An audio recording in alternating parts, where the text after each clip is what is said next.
charm. Everything I know will be gone in a minute, and that's alright. Running through the last of my thoughts, standing on the edge of my charm. Everything I know will be gone in a minute, and that's alright. Alright, 'cause I'm free.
Running through the last of my thoughts, standing on the edge of my charm. Everything I know will be gone in a minute, and that's alright. Running through the last of my thoughts, standing on the edge of my charm. Everything I know will be gone in a minute, and that's alright. Alright, 'cause I'm freer than I've ever been before. Yeah.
Hello and welcome to Elo Hell Esports. We have some Overwatch for you today as our Season 8 Get Good tournament has reached our playoff stage. An intermediate and an expert division game coming your way soon. And first, Unihaven and Forefront in the quarterfinal of our intermediate division. My name is Charles. Joining me today is User Intel. How you doing?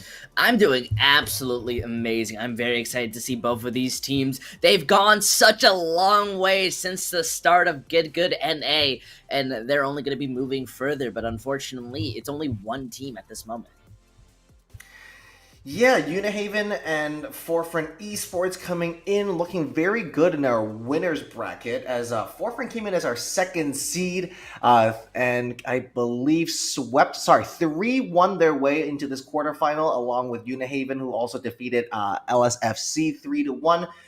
Loser does not go home. Loser does get bumped down to the losers bracket and will get to continue living their playoff dream. However, unless you're the season 2 San Francisco Shock, you kind of want the smoothest way possible to the grand final, don't you, User? Yeah, I definitely have to agree, but for me, I think whoever technically wins this game is going to move forward with that building momentum. You definitely don't want to have to fall into that losers bracket after making it this far. You've set yourself up for Fun Esports and Varsity. They've been looking good. They've been looking great even, but as you move forward, when it comes to competitive gaming and Overwatch especially, 1/3 of the fight is just mentals.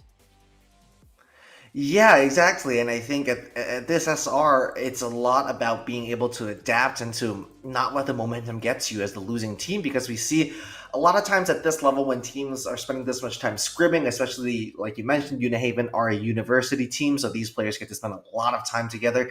You scrim a certain way and you want to stick with what you've scrimmed. You don't want to switch off whatever you have prepared. So I mean, we see this at the pro level as well. Teams kind of stick with something that, even though as a caster or as an audience member, you think is not really working, that's what they know best. Because if they adapt to anything on the fly, it might not work out. So it's a delicate balance there that we're going to see today. I definitely have to agree, especially when we start getting into our first map. More than anything, it's going to be defining how these teams want to be going after each other. Lijiang Tower in itself is a map that we often see through traditional. I don't think we're really going to be seeing those things that make me wonder why I'm even playing Overwatch, such as like a Wrecking Ball Orisa composition that makes no sense, and they're just looking to play a bit of quick play. But either way, it's still a little bit exciting. These are these players' favorite maps, so that means both of these teams scrim it a lot. They're going to have a lot of room to play against it. But yet, I always feel like somehow one team always has the advantage over kind of each point, depending on what composition is their more favorite.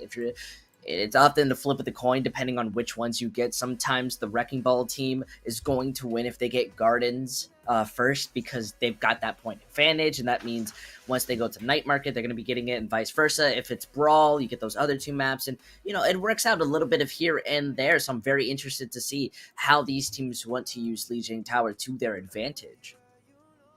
Yeah, no, I agree. I think Control is probably one of the more honest game modes and map types that we have in Overwatch because, like you said, it just depends on where you end up. Everybody can have the advantage, and we see a lot of 3 rounders coming up here. So, and just a bit of a preview, we have the lineups in as well. It looks like on the side of Forefront Esports, we will be getting Nuggies and FTB on the tank line, Reddit and Mosquito on the DPS line, and Peace and Ali on the support line. And I will switch it over to User to introduce Unihaven Varsity. Oh, definitely. I love Varsity. They've been looking pretty nice, I gotta admit. And so when we're looking at Varsity, by the way, they're on the right side if you didn't know. We've got some interesting players. We got the Megalodon. Wait, I was about to say the Megalagloon, like SpongeBob, like the lagoon. We've got Loki, Magoo. My English is not great. All right, I feel like they're gonna listen back and make fun of me, but that's okay. We've got Rack, Romeo, and Halen, which is fairly interesting. This is basically their starting lineup. This is not anything out of the ordinary. They're not running anesthesia, so this means they are running what they are used to, which in turn could possibly mean that they are looking to win this game rather than kind of unfortunately needing someone to sub last second.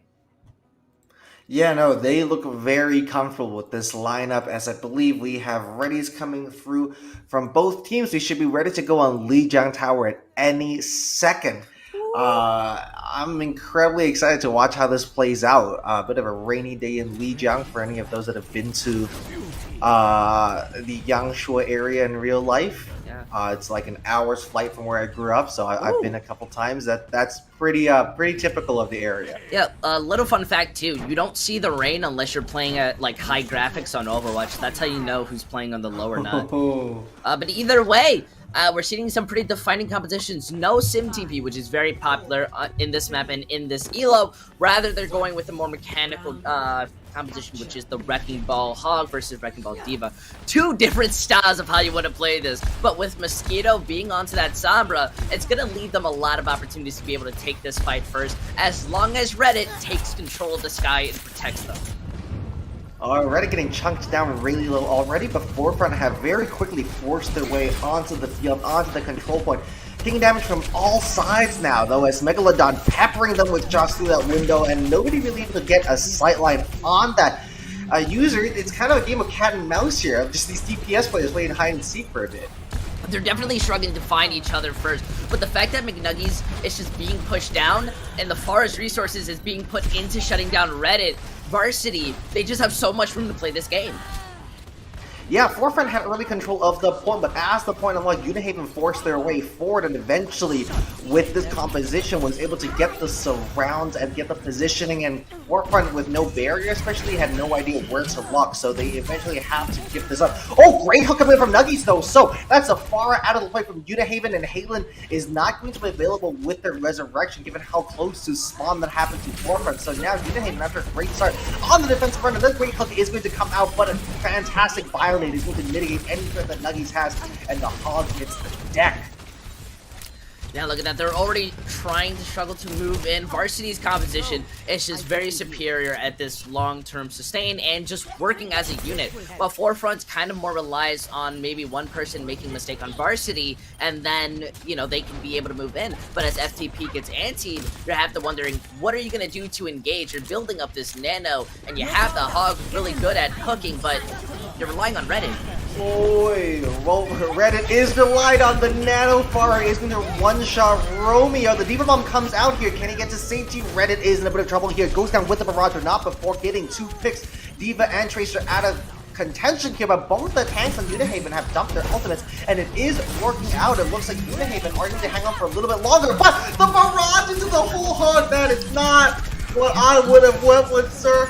Oh, and Nuggies is able to delete that far out of all. Forefront have switched the point back to them as well, but Unihaven are getting the picks. It's a very deathmatchy comp here with all the burst damage potential.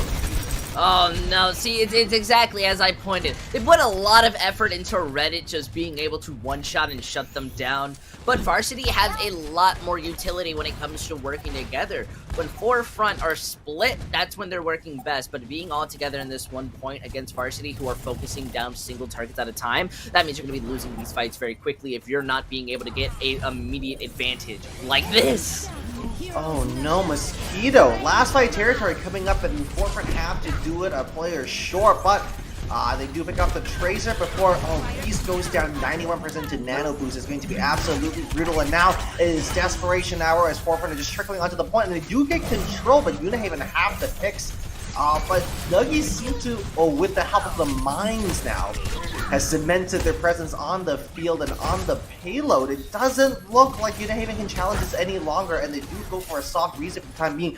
Forefront, despite losing the Ana and Soldier early on, have somehow managed to flip the point with two pretty big ultimates coming up.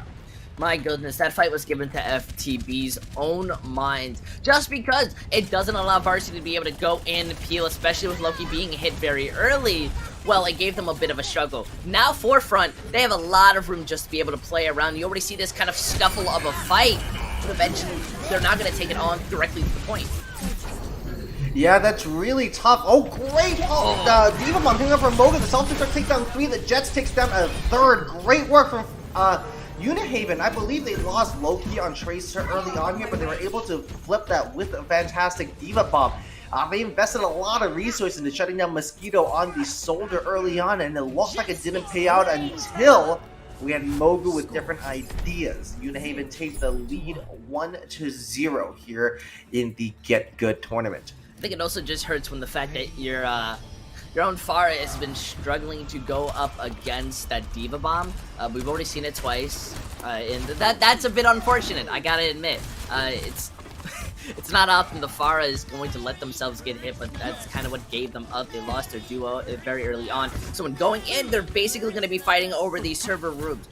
Forefront, they have a nice idea. I can definitely see this composition working. It's a very nice sentiment, but Varsity understand what they're playing with, and I think especially with this Sim Junkrat, they're going to be able to move around much quicker. As long as they rely on their TPs to be able to move themselves around, they can basically dive whoever they want, even if the Wrecking Ball composition has a lot of mobility and is looking to take these flank angles as the Sombra is going from behind, the rest of the team going up in the front, and the Pharah is looking to be rude.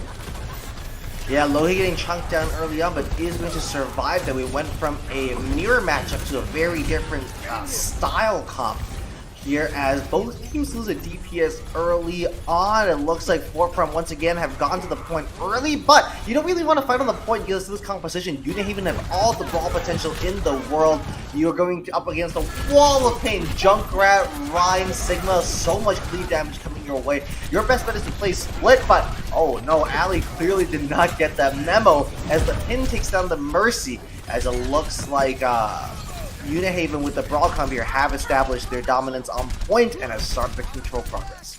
It hurts when you just group up for a small second and someone gets caught out. Especially with these switches that Varsity are going on to. That means they're going to be having a lot more counters when it comes to how Forefront want to play. That Pharah can walk in, try to burst down, but not only is Mugu onto that Sigma with the shield, but the fact that they now have two very high mobility DPS means that Reddit's going to have a lot of issues trying to take these fights. Like, go immediately! That was almost a one clip!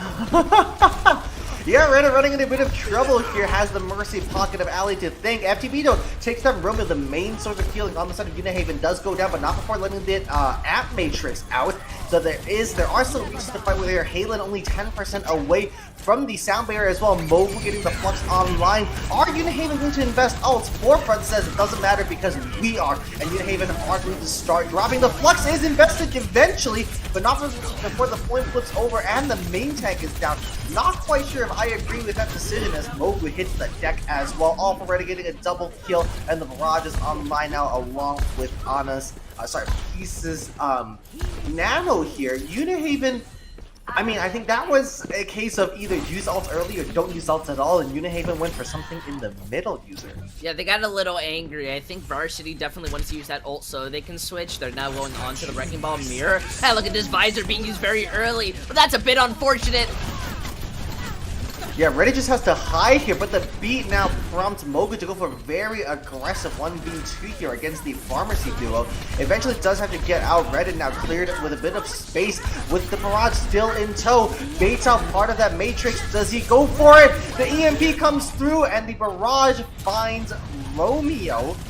But that even is going to cut the bar down, so Reddit's still no longer in the game. FTB on the ball, very close to another fight-winning minefield potentially, but is going to get bursted down by Unihaven as well as the flip of the point comes through. Both teams neck and neck, mere single-digit percentage points separating them for the time being. Yeah, Varsity did an amazing job of just shutting down that Pharah, who has been the main issue. Reddit being able to get a lot of damage in, but now they have to take a direct kind of 1v1, and the main difference is going to be how they want to take it. Varsity definitely have the kind of advantage when it comes to positioning, but going up against two very big ultimates such as Mine and Nano, they definitely need a first early pick onto Mosquito if they want to be able to win this out. Alright, Reddit now off the Pharah onto that Tracer, is desperately diving that Ana, but great kill from Mogu. That Matrix keeping everybody alive here. Romeo has Mogu to think, and then lets the Nano rip, but it's too little too late. FTB with 3. Absolutely ridiculous play on the ball. The point gets flipped over yet again. But on the bright side from Unihaven, it is one fight territory for them. Hey, just a big brain strategy. Booping everyone into the mines basically guaranteed that someone was going to die. Even if Mogu was absolutely popping off, being able to protect Romeo, that DM only lasts for so long. Though in this one fight scenario, Forefront Esports are struggling to kind of keep up the aggression and first kind of contact, while Varsity are playing a lot more passive, so it's almost like they're playing into how Forefront want to be doing it, but they're still somehow bringing the advantage into their own reign. So this Pulse Bomb says otherwise! Alright, 2 Tracer Pulse Bombs, 2 breaks go down. FTB goes down early as well. There was Rachna answering with a Wrecking Ball pop-off moment of their own as Mogu gets the remake kill. You hate to see it as the point now flips back over towards Unihaven. Do we even hit OT here? Can that Lucio touch? No. And Unihaven take the round 2-0 and take the lead of the series 1-0 here in Season 8 of GitGud.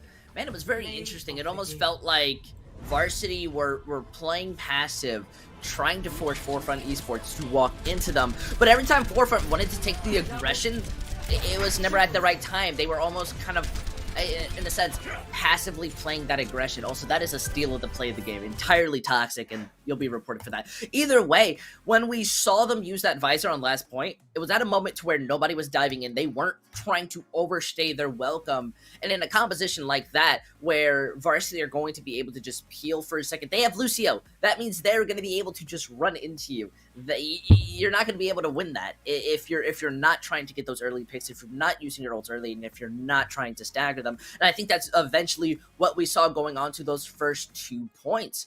We got to remember too, Varsity, they don't have the better win record, so it's more impressive to see them kind of changing their mindset, adapting, and even going up against Forefront Esports to be able to take these kind of very passive, slow fights and use them to their advantage. A lot of these times, especially in the Wrecking Ball compositions, I often say, if you don't move in first, you've already lost that game. You've already lost, because if that ball is going to slam you down first, that means that Tracer's going to follow up in one clip, most likely. But hey, I would like to give more of that credit to Mugu, who has just been absolutely insane throughout this entire match. The amount of times I've seen this person eat an entire clip before it hits Romeo is absolutely amazing. Yeah, I often liken Diva players to like the janitors of the world. They do a really, really crucial job, and if they do it well, you don't really notice. And just like being in the right places, tanking the right damage, having the DM right up at the right time. And I think you're absolutely right. Unihaven here, I'm really impressed that they're able to play both the styles very well. I'm curious to see what Forefront has to answer to that. And that's not what you expect from the lower seed team. You expect the lower seed to come in getting really good at one comp and trying to challenge the favorites. But Forefront have looked just a little bit slower with the adaptation. So I'm very, very excited to see what Map 2 comes up with. We'll be bringing you that very shortly after a quick break. Stick around. We'll be right back.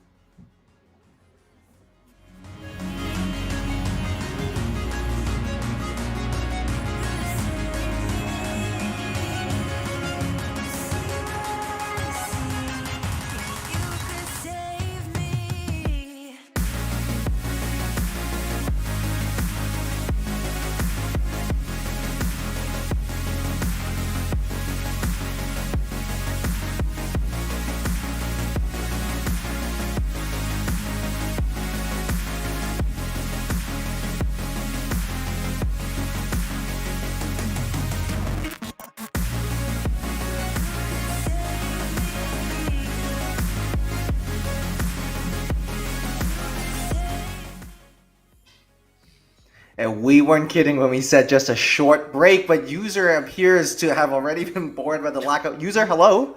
User? Oh, I'm so... User, Overwatch coming up. We were using that short break for me to catch up on my beauty sleep. Just that match was so quick. I almost got a little bit of the Z's out in front. But you're 100% right. We are back here. I just needed a short break just to get some technical things. You know, my hair, one line was out of place, so kind of to fix that up. It's tough. It's tough. Yeah, but we've had a moment to now understand what's going to be happening next, and I'm very excited just to be able to point out the next map, because this is going to be how Forefront want to take this. It's Icon Vault. Icon Vault is a beautiful map. One of the only maps in Overwatch to where they made a change and then it didn't become instantly hated, such as like Watch Point Gibraltar. I'm thinking of the map on the moon. Horizon, yes, Horizon. Colony. Yeah, nobody likes that map, okay? I do though. Either way, Varsity have a lot of room to be able to play this. This map is very kind of curious, I think, in the ways that you want to take it, because it very much is trying to adapt to your enemy's playstyle and compositions. But I mean, in a technical sense, I guess that's just Overwatch. But I'm not here just to be talking about theoreticals. I'm here to tell you that it's going to be curious to see, because both of these teams have been looking like they prefer to run kind of just that wrecking ball competition with the Pharah. The Varsity did originally run out on Lijiang Tower with that brawl, meaning that they are comfortable with flexing around. And that's what I really love. It's just seeing that adaptability, knowing that as they're going to be moving in, they're going to be able to switch things up if they need to on the spot, especially with these first picks. We're going to more worry about the defending side, because the attacking side are always rude and like to mess with us. I don't expect Reddit to go on to the Torbjorn, but seeing on this defense, double shield bunker, they're using that Pharah just to be able to blast down, make some big poke damage on rotation, and using that soldier just to be able to poke. I'm seeing a lot more soldier in these games too, which is absolutely beautiful. I'm definitely a big fan of the legs. I definitely have a lot of respect to how you like to strut them, though it's going to be weird to see how they try to merge in. I don't expect them to run out on this composition. Forefront Esports, I don't think that's a really good attacking comp, especially against a composition that's going to be able to counter you. Though with this quick switch, they seem confident on it, and I guess we'll just have to see. Though it's slow moving, I guess it does have a lot of self-sustain and the ability to kind of slowly poke in. But when it comes to team synergy and trying to just break down this double shield, they are going to struggle. Yeah, this is going to be tough. They're walking into a lot of damage here with very little shields to mitigate, and Nuggies here already being chunked down to half. Reddit and Mosquito in the air, not finding much love either. That Echo is going to find a lot of trouble because that Pharah and that Soldier is going to be coming after them. Oh, but Megalodon is going to be able to chunk down the Cassidy first, as Mosquito is now out of the fight. Forefront now in a bit of trouble, but the Resurrection does come through. A key resource gone. But looks like a very valuable res for the time being, as Forefront are not able to stay in the fight. And just as I say that, the Caster Curse swoops in. Fantastic work from Megalodon to get rid of Mosquito, but now Pocketless, as now Halen is down. Both reses, both Mercies actually now missing from both the teams, as Megalodon now lacking some healing in a pretty tough position here. Eventually is going to get bursted down. Lots of chaos left, right, and center. It doesn't look like Unihaven are taking too much advantage of the double barrier composition's ability to really anchor themselves to a point. They're kind of, I don't know, user, is it just me, or have they kind of like submitted to the chaos of the Hog and Sigma comp? No, you're definitely right, because the big issue that they took in that fight, even though they won it, is that they gave Forefront Esports a chance. They're not split up. They're kind of not using their shields against this Hog and worrying about things. Their competition is going to win 10 out of 10, especially with the fact that Loki and Megalodon have been putting in an insane amount of damage, and the supports are being able to stay alive like Romeo. That means they're going to win. Just use your shield to the advantage. It's the most annoying composition in the game. Nobody wants to play it anymore, but you are, so you have to use it. Alright, Forefront are going to Valkyrie, Unihaven are going to answer with a Flux. Mogu, great work to bait out the hook, block it, and then go for the Flux, and as a result, Peace is going to go down. Megalodon a lot of space to work with, doing a lot of damage, but the support is there, and so is the Barrage. A double kill. The Echo Mercy duo is going to be taken down as well. Loki finding 2 more with the Tac Visor. Unihaven showing the value of getting your ultimates online as soon as possible. They went into this fight with 4 ultimates, and they weren't shy about using them.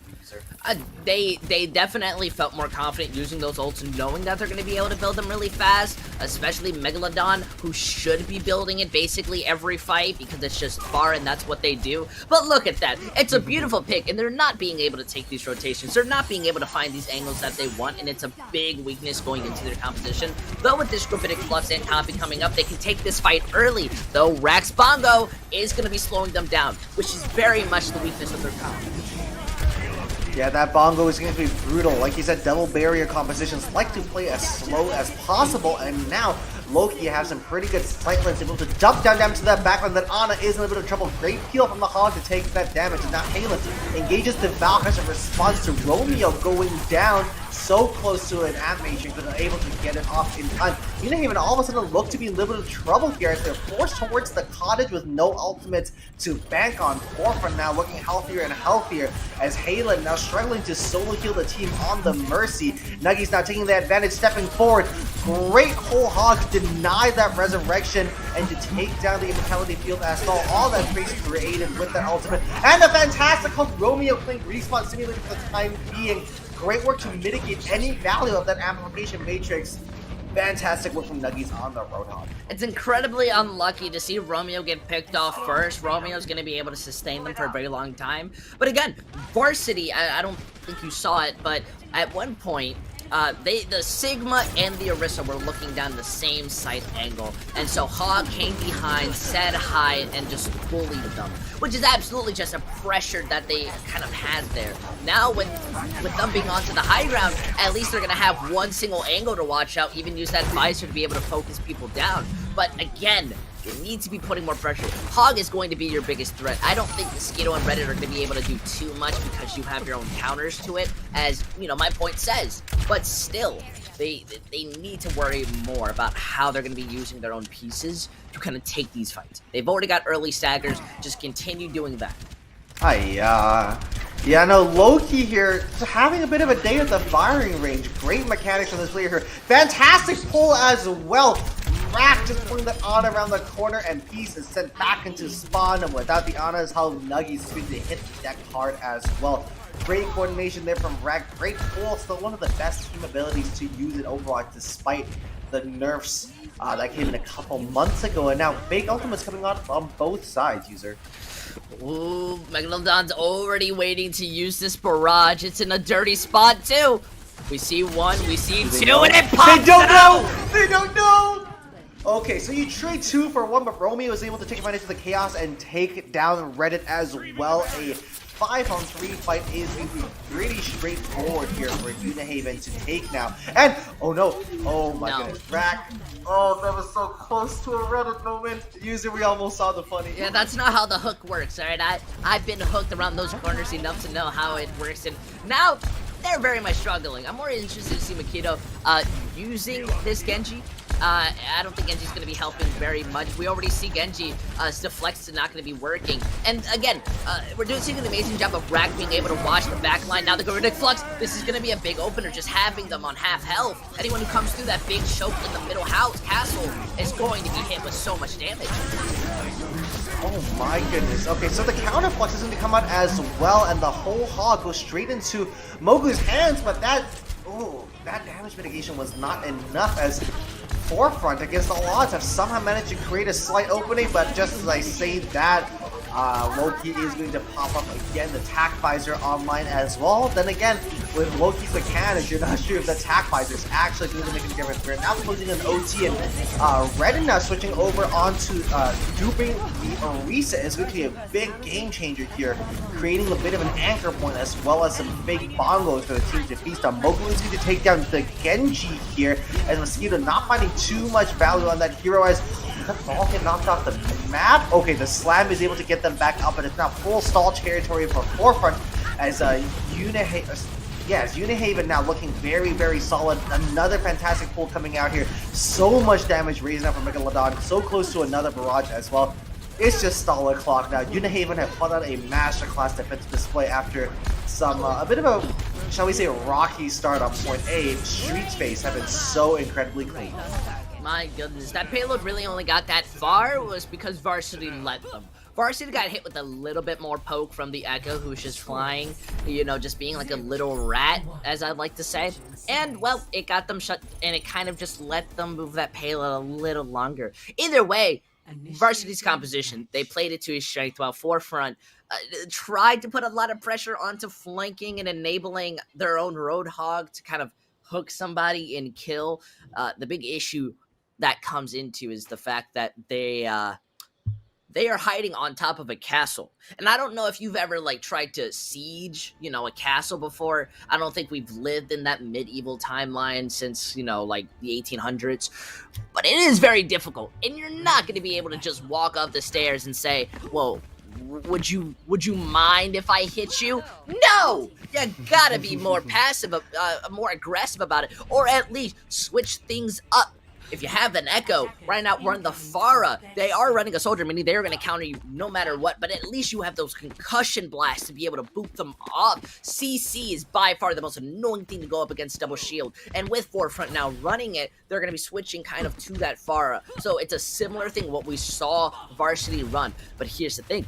Varsity have already shown they are ready to adapt and prepare on the spot, and their DPS have been showing that they can basically bring it back in any scenario. So with this teleporting kind of brawl, as long as Reddit doesn't shut it down, they will be able to push it. But is it gonna work? Doing this is it gonna work? The Lucio makes it. They all make it over. They assault the point. Unihaven have appeared out of nowhere, straight onto the point. They already get a tick. Fantastic coordination. I mean, that's just swim time diff. Fantastic work out. Mogu does get D-Mech though, so that could be the first signs of trouble as the Forefront are happy to collapse back in on the very, very tanky double barrel competition. But there goes the point. Unihaven, my goodness, defense was just a warm-up. That attack, a blistering run on point, a devastating stagger as well onto Mosquito, who is going to get split spawn. Absolutely brutal. They get through this gate before Forefront to fully respawn. That's ridiculous. What a play. We've seen that Maywall come up before, but teams still aren't really prepped for it. No matter what elo we go, no matter where we are, you can lead the C9, but the C9 cannot lead you. And look at this, they're already taking an early fight. They are being antsy though, so they are struggling to move forward, but they still have respawns. And there's a brawl composition with no Lucio. Unihaven in a bit of trouble here, and Reddit now taking that onus. Getting a little bit aggressive, getting a little bit over-aggressive. Oh my goodness. Mogu getting a lot of work done in the A here, as now the switches are going to come, the swaps are going to come through. As it looks like both teams are switching kills left and right and center, but Unihaven are going to continue to commit to this because they know they have that 10 or so yards to go, and as long as they keep pressure on Forefront, they have to keep touching the point. This is really tough. Can anybody else stall? I don't think so. I think that's it. It's just the Wrecking Ball, and that bomb here is not going to be able to help anything, and that is going to be it. Unihaven have speed ran this attack. Charles, I'm gonna lose it. Oy. Charles, I'm going to lose it. So many confusing emotions. The C9 happens. They get on the point for a second, lose that capture, 5 minutes go in. But then, once we move on to the second point, they're able to get a pit.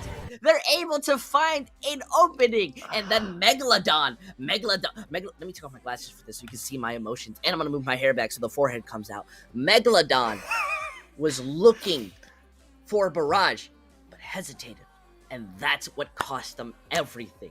You gave Varsity enough room to get more picks. The moment that they started getting 2 picks, they started bringing it back. Your competition is not going to win that fight against the Brawl if you're jumping down on them. But the Far was on the low ground. They walked into them, and Forefront Esports spelled their own defeat that entire map. I don't know what's going on, and I'm worried for them in the long run because that's kind of a big fundamental issue that you need to be able to adapt and work on to continue moving forward in this series, especially in the losers bracket. Stuff like that is not going to go over people's head the moment that they realize, wait, did you make a mistake? Let's abuse it. We're gonna abuse it every single time. So we're having a bit of a conversation about win conditions right now, and you marked the barrage as a win condition, and I marked the Lucio dying as a win condition, and neither of those materialized. However, I would like to come to Forefront's defense just for a touch here, because yes, Unihaven, they had the opening, did not take it, did not recognize that was their win advantage, and kind of stalled it. But I will say Unihaven did a really good job at forcing their own win advantage. Their win condition was to make Forefront play on point. And so when Unihaven got that Lucio picked, instead of retreating and taking another fight, just like Forefront want them to, they retreated onto the point. And because they recognized that they were close enough to the end of the map, that Forefront would have to come to them and play the payload. And that's where you don't want to be against a brawl composition. So, in Forefront's defense, Unihaven did force them into that situation to have to play on point. So I do have a little bit of sympathy for how that ended up playing out. But like you said, a bit of a map of missed opportunities there. A lot of that also just goes to my blood pressure kind of increasing. Just absolutely going off. I will have to admit, though, Forefront Esports aren't looking like they're out of the series. As much as I want to downplay them because that just makes me so mad to see what happened, well, they're still going to be able to kind of bring it back. And honestly, we'll have to just see what happens after the break. They'll have a moment to get coached. They'll have a moment to drink some water. Maybe you should too, because we'll be right back after this short break.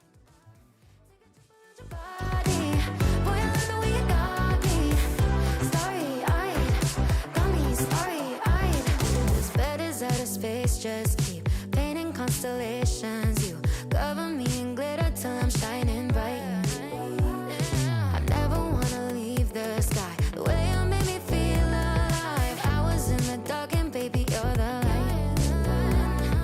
You're from another planet. I've never felt like this. I don't know how I ever survived without it.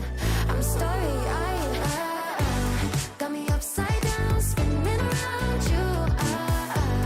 Wanna taste the clouds, dance with the moonlight. Take a trip around your body. Boy, I love the way you got me. Starry-eyed, got me starry-eyed. Couldn't fight if I wanted. Flying to places that I never thought I could go. You're a meteor shower, falling down all over me. Yeah, you're making me glow.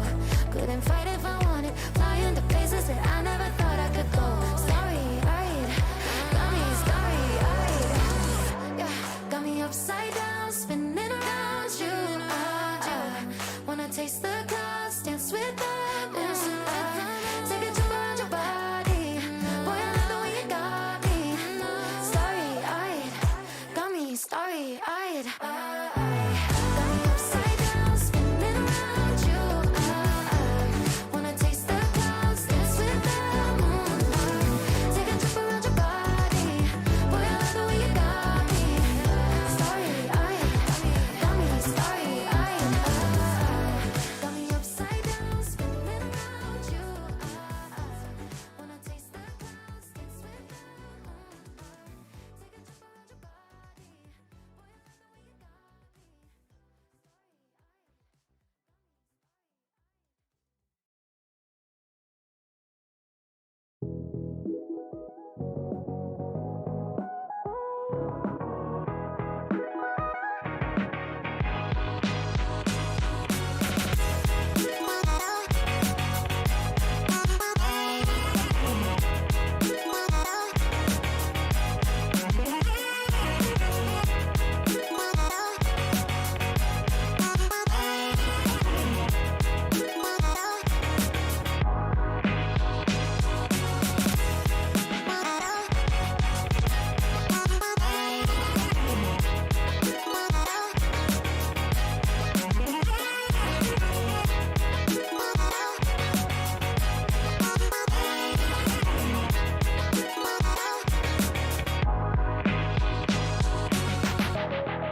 Running through the last of my thoughts, standing on the edge of my time.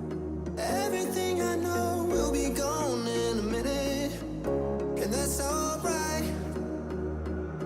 Running through the last of my thoughts, standing on the edge of my time. Everything I know will be gone in a minute, and that's alright. Alright, 'cause I'm free than I've ever been before. Yeah,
running through the last of my thoughts, standing on the edge of my time. Everything I know will be gone in a minute, and that's alright. Running through the last of my thoughts, standing on the edge of my time. Everything I know will be gone in a minute, and that's alright. Alright, 'cause I'm free. I'm freer than I've ever been before. Yeah, baby, I'm free. I'm freer than I've ever been before. Alright, 'cause I'm free. I'm freer than I've ever been before. Yeah, baby, I'm free. I'm freer than I've ever been before.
Welcome back to Elo Hell Esports. We have a heck of a series coming your way as Unihaven Varsity lead Forefront Esports 2-0 after dominant displays on Lijiang and Eichenwald. User, what are we expecting next? We're headed to Junkertown.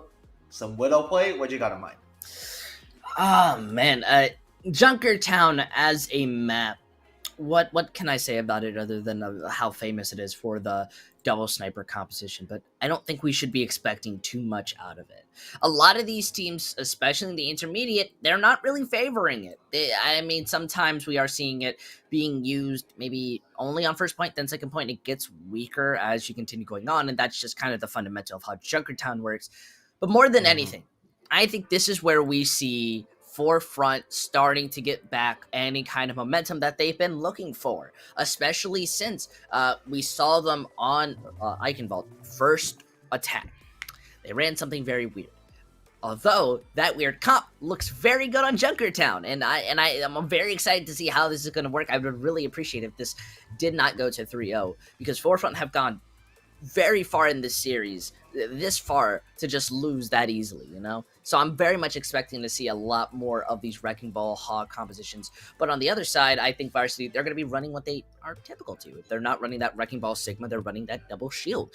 Brawl's not very good on Junkertown because those sight lines are just so long. You know, it's like walking into the line of sight in front of a sniper. They're just going to shoot you the moment that you're like there, and you only have so much shield. And I think that's kind of the dynamic we're going to be seeing. So it's either if Forefront can play to their advantages and play fast, they will win.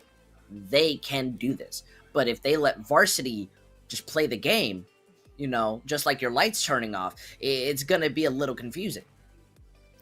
Yeah, I'm gonna just mute myself, call an electrician real quick. I'll check on that in a second. But No, you're absolutely right. I think that is a great map pick from Forefront. I think that plays exactly into their advantages. We know they like the ball compositions. We know they play Sigma, a good hog, especially with all the high ground that maybe the double barriers to set up on. A quick hog hook can ruin your day real quick. So very excited to see how this plays out. Forefront now backs up against the wall. A loss on this map sends them down to the losers bracket. A lot more games, a lot more chaos, and a lot higher stakes. The things you kind of want to avoid in a playoff stage. So a spot in the semifinals beckons for Unihaven if they can continue their dominant run. For those that weren't here, user, tell them how good they were on Iconvolt. I gotta say, Varsity were absolutely beautiful. They somehow turned every scary situation into one that worked out in their favor. And that's not something every intermediate team is going to have the ability to do.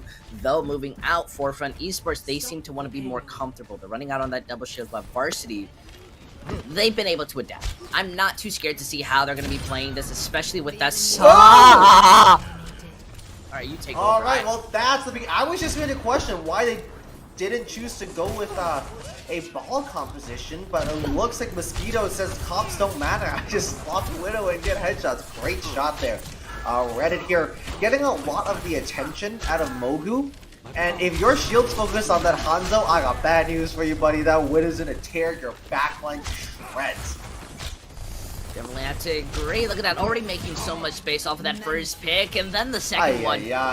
This is what I've been looking for. Mosquito is taking these angles, taking these long strides, and it's allowing them to start getting these early picks. Wrecking Ball competition is so scared to move in without that Discord.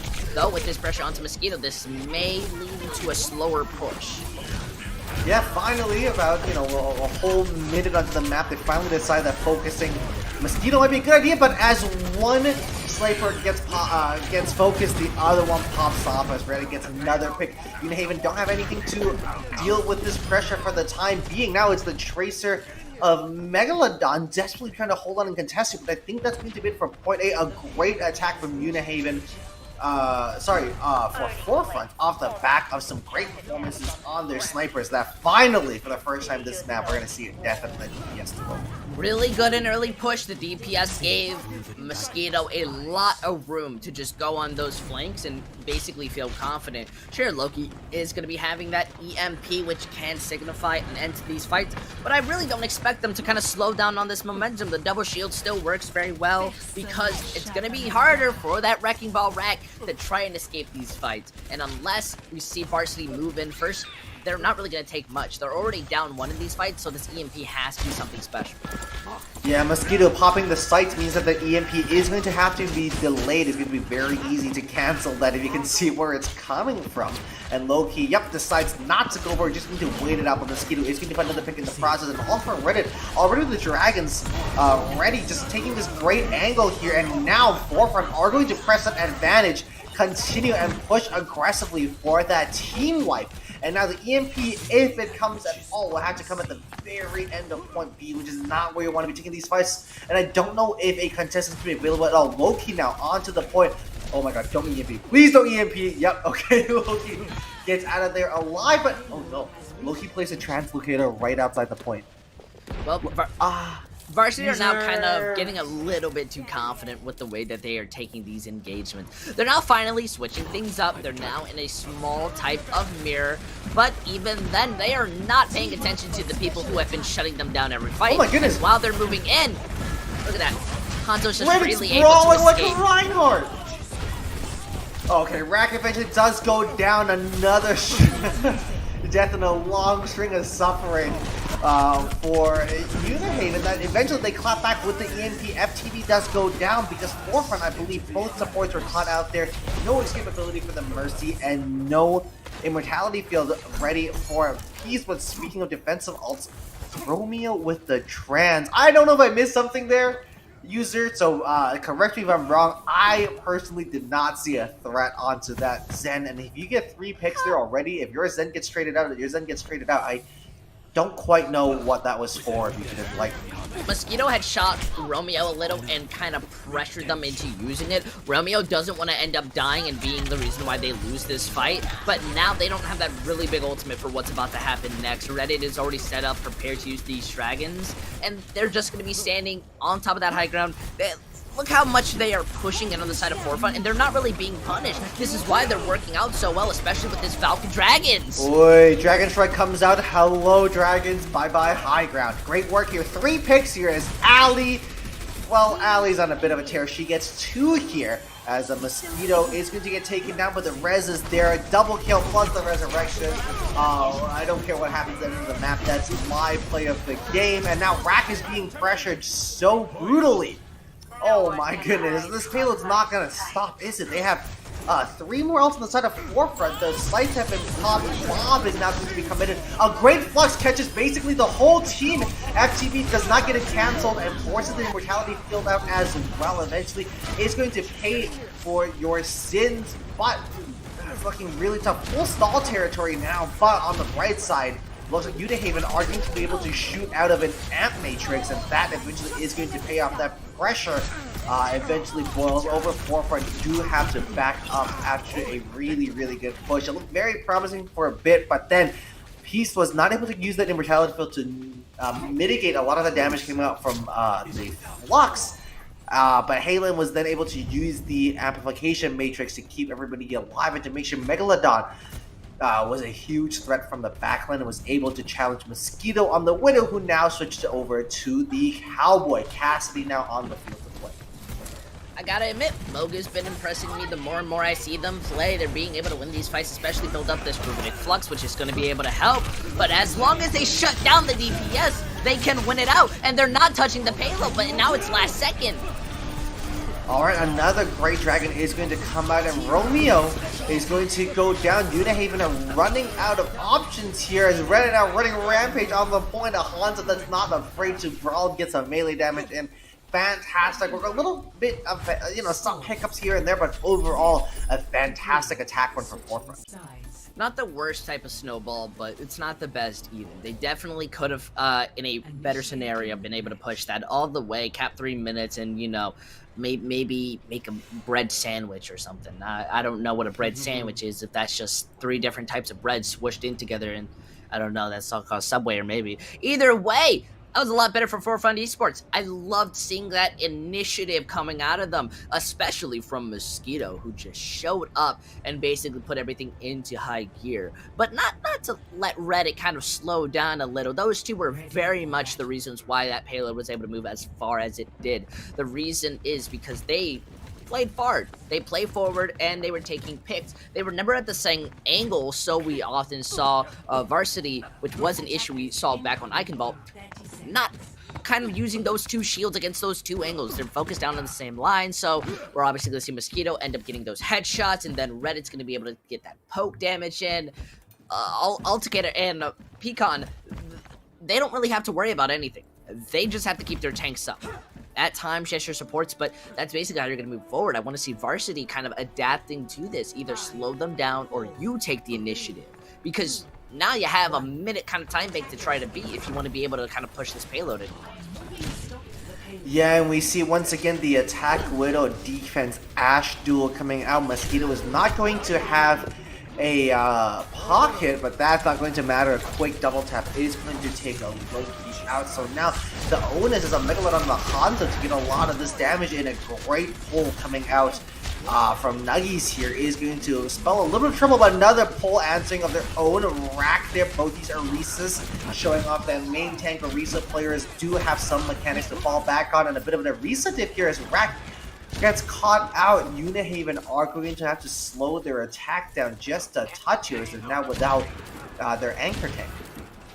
It's a bit unfortunate. They are just not finding any room with this Widowmaker, and if the Widowmaker doesn't work very early on, it's very much like the old copy pasta meme. I'll switch when I miss. You very much need to switch. You're now losing this frontline fight because Mosquito is using the dynamite to lower down your tanks, and if your DPS aren't getting anything, well, then your tanks have to try to move in and give you that space. They're not being able to do that. They're just taking so much damage, it's becoming impossible. And mind you, they have a Zenyatta. So they are putting in the more damage, and they are losing the shield war, which is what matters the most. Yeah, damage doesn't matter as long as the shields are up, and like you said, they can't really take advantage of those Discord orbs for the time being. Now that Widow is going to challenge FTB, who takes a lot of damage on the point and does need the help, and Romeo eventually is now going to commit the ultimate as well. The Am Matrix comes out to play, already in a bit of trouble here, desperately getting out of the way of the Am Matrix and straight into some Sigma orbs. Alright, so it looks like Unihaven has finally cracked the point open. The stagger pick on KFC Nuggies looks inevitable as well, unless some help arrives soon, which it does. Now both teams with a lot of ultimates in tow, but I don't think they're able to touch your user. They finally get to get point A. I mean, you gotta give it up to the window, and more importantly, your tanks who gave you that space and were able to kind of early get those picks. Logo is just being able to, I think, overstay their welcome as a Sigma, and they're doing an absolute phenomenal job of just getting this much value with the rocks. Reddit wasn't really able to kind of kill anyone, and with this early push, Megalodon is looking to kind of force them down, maybe get a pick. So, it's a good combination, but it's kind of in the reverse. Okay, they use the dragons to force positioning into the flux, which is very interesting. I like that a lot, actually. But it doesn't pay off as they were not able to bait out the immortality field before that. And while they were in the air, though, Loki was able to get a kill as well, too, now, before eating a rock to the face. Now, Bob on the field to play as well, just going to take away a lot of attention. And something you don't see very often, the Zenyatta healing orb and Bab healing nade straight onto the Bob. They invested resources into the Bob, and the Bob has paid them back big time. I gotta say, that is something we don't often see. Bob is very much as more of like a distraction or just a poke type of hero. He's no longer kind of that overpowered mess to where you can just throw him out and then Nano that man, user. Nano your bombs. I definitely have to agree, especially for those pokes and when you lose out a tank. But Varsity, they are struggling to win out these fights, and their ult combinations are a bit less to be desired. Though this early window kind of open things up.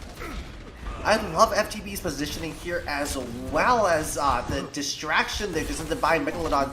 Oh no, it does not really work out, although it looked very cool the way they were split.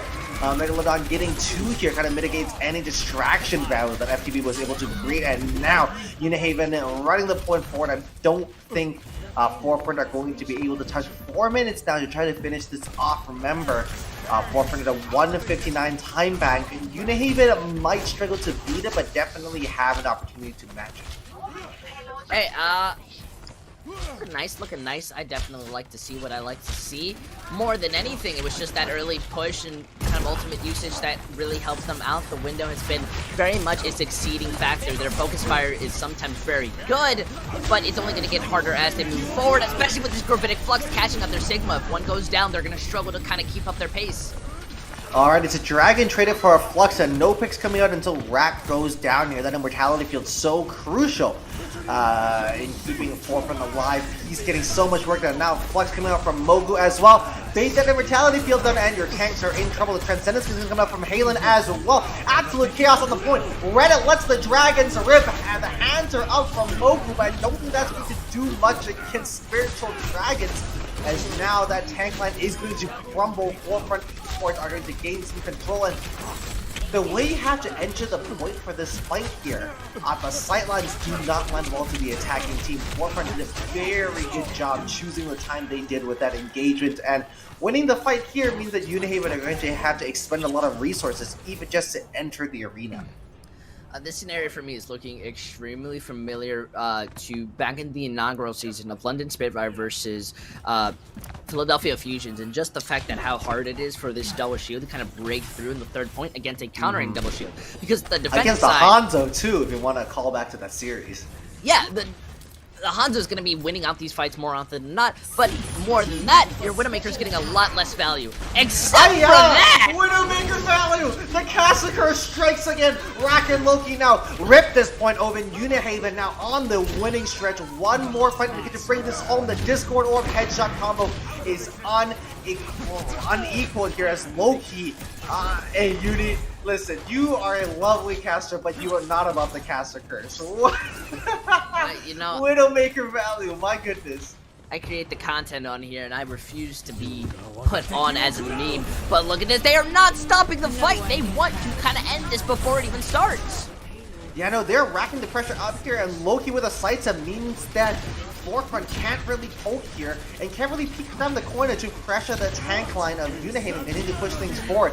Now that Sigma on the high ground as well already. Solo Loki goes to challenge, eats a rock to the face, and now Mosquito is switching with the Tracer and it's torn Halo the new one. Loki is going to go down as well, and it looks like against all odds, Forefront might be able to hold on to this Unihaven. Now all of a sudden switching things back to their point. Such chaotic fights. 2-on-2 on the point. Eventually Mogu does go down. Just the Hanzo. Can a miracle pop up? No, it cannot. Forefront somehow managed to hold on to this, and with less than a minute left now and Respawn still coming through, it is last fight territory for this map. It very much is, and especially with less than a minute, they need to get as much time as possible. They're not really being able to use their ults as effectively, and they're very much taking these early kind of engagements, but not at the right zone. Though that rock was absolutely predicted. Oh my goodness. It was Forefront went dirty. down to sub 20 health there. That, I mean, a pick there would have been GG, so I'm glad they did not go down. They're still posturing for this fight here, trying to battle for this high ground positioning, but the Tracer and Sigma combination is too much for Megalodon to deal with. A great flex from very high altitude is going to come out. Do they ban out the Mortality Field? It doesn't matter because that Baptiste is dead. 15 seconds remaining. Forefront look in the driver's seat, very much in control. That's basically a team kill coming out. Megalodon now switching over onto that Doomfist to stall. I don't know if that's going to do anything. Mogu now. Oh no! Gets stuck. Oh, yeah. Oh, that absolutely brutal user. They trickle into trying to touch, but don't even trigger OT. Forefront now, a fantastic display. I mean, listen, they did have to push it all the way to point C, but they looked pretty clean there. They looked in the driver's seat, and when it didn't, when it looked like they were struggling just a little bit, the DPS individual pop-offs were there. Forefront have the individual talent to make those really sticky situations turn them in their favor, and all of a sudden, I mean, I don't want to cast a curse to anybody. That's your specialty, user. But this is, technically speaking, statistically speaking, the beginning steps of a reverse sweep. Oh, I'll go rub my eyes, almost a tear down, because I was right. You know, that caster curse didn't even matter, because I still got it right when I said that this is where they were slowly going to be bringing themselves back. And I definitely have to agree. That's what we saw. I don't know what came out of Varsity to not really, I think they struggle a lot when trying to go up against competition that primarily use different sight lines to be able to shut you down. They weren't able to kind of split. It was almost like their eyes were going the opposite ways, and they're trying to find someone to focus more often than not. And that's absolutely beautiful. Now, Forefront Esports, they have identified a big weakness. They now know if, as long as they play competitions and they take these kind of offset angles, I think that's more often than not what we saw, especially when we saw the DPSs trying to take each other on a fight, like Megalodon and Loki. We're often kind of in those same spots at times, and that's a very big issue, kind of moving in, while Reddit and Mosquito were never kind of together. More often than not, one's on low, one's on high, one's always trying to be kind of a rude person, as I'd like to say. Yeah, and like you said, it's very interesting to see that Forefront do well playing the split sightline comps, because this is the same team that couldn't make the Ball and Hog work out in their favor, or the Ball Sigma. So on paper, those are very similar theories and win conditions, right? Get your surrounds, get your angles down, but I think just the double shield way, you are playing split, but you are closer than a Ball Sigma. It's a little less deathmatchy, and on top of that, you have to coordinate pulls, but don't have to coordinate dives. And I think Forefront, hopefully, for the viewing audience at home, have cracked the code here and have found out that, okay, the double barrier works against Unihaven, let's stick with this. And on the part of Unihaven, now that we have the next map being announced as some time on Anubis, we're headed to Egypt very soon. They might want to revert back to the brawl. I mean, I don't know what they have in mind here, what the coaches have in mind, but that could be the play, because that's kind of when they've looked their most dominant, if you think back to Eichenwald. Temple of Anubis is an anomaly for both of these teams. Not only is this very famous for just spamming map, but it's 2CP. So I feel this is the most balanced kind of strategy for both of these teams to try to go up against each other. Forefront Esports, they struggle against going up against Varsity when Varsity is being able to focus you down. They're going through one sight line.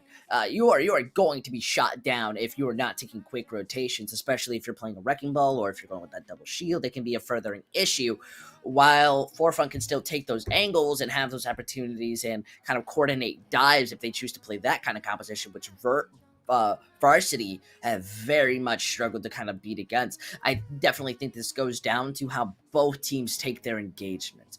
Varsity, they just need to focus more than one target at a time, more often than not. It's perfectly fine to have good target focus. I definitely recommend it. You look amazing, but they're going to be able to shut you down every single time if you're trying to kill one person and they're not dying immediately, and then someone like Reddit's inside your backline, it's going to shoot you in the head and take you out before anything.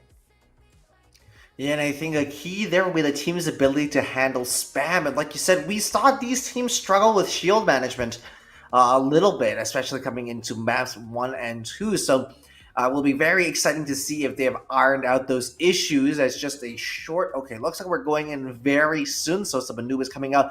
Forefront Esports 1, Unihaven 2. Unihaven had a very good start. Forefront now clapping back, so Anubis is going to be a very key map here. Unihaven, of course, a match point here. A win here puts them into the semifinals of our playoff stage and will knock Forefront down a notch into the losers bracket. But a win here for Forefront sets up a reverse sweep map 5 tiebreaker. User, it is a good day to be a commentator. I definitely have to agree. We're not really in an area to where we feel unconfident with these with Forefront anymore. We're definitely getting a lot more confidence coming out of them. Their energy has just absolutely switched up, and they are not prepared to kind of lose this. And I'm so proud. Forefront Esports, at me on Twitter. I'm supporting you right now. Okay, I believe in the reverse sweep, especially because Temple of Anubis could be one of those maps. It's 2CP, meaning that anybody, and I mean anybody, can win 2CP, no matter if you're a weaker team, no matter if you're a stronger team, as long as you are more paying attention to how you are going to kind of take this focus fire. It does seem that this is going to be a double bubble from Varsity versus just pure dive. It's all about how Reddit's going to be able to counterplay against Romeo and Halen, and how Varsity use their resource management to their advantage. Double bubbles in a completely hard competition to pull off perfectly, but you don't need to pull it off perfectly. Just got to pull it off better than how they can do their dive. Yeah, I'm a big fan of double bubble on attack. I do have a soft spot for it, and if anything, I try to force it too often in my own comp games, but that being said, it looks like Unihaven just struggling to get through the choke for the time being, taking a lot of spam damage as we see it Reddit already, a third of their way to that barrage. Finally being able to rotate left here, and the key win condition here is to get Romeo's Nano Boost online as soon as possible, and that's already almost halfway there. That bubble is going to be used just to secure positioning instead of using it to dive, which is very interesting. And the timing of that is going to be tough, because as soon as your bubble timing is a little off what you expected, that double bubble then really struggles to get back into gear. It's a very timing heavy composition, but looks like they're not playing for bubbles. Looks like they're playing for the Nano Boost, and it is online. Does it go out onto that monkey? Yes, it does. Straight into the backline. Oh my goodness, that's some deleting of the backline. Piece is straight out there, but both teams have now scraped out their Honors, as well as once Mosquito is gone, as well as the defensive team in a little bit of trouble here. And Rack, after using that Nano Boost, now so close to a Primal Rage, as well they can survive this assault from the D, but FTB gets up there, fuel through the backline, is able to keep everybody alive for the time being, and now it's just Mofu as a solo tanker, but now the grab is online as well.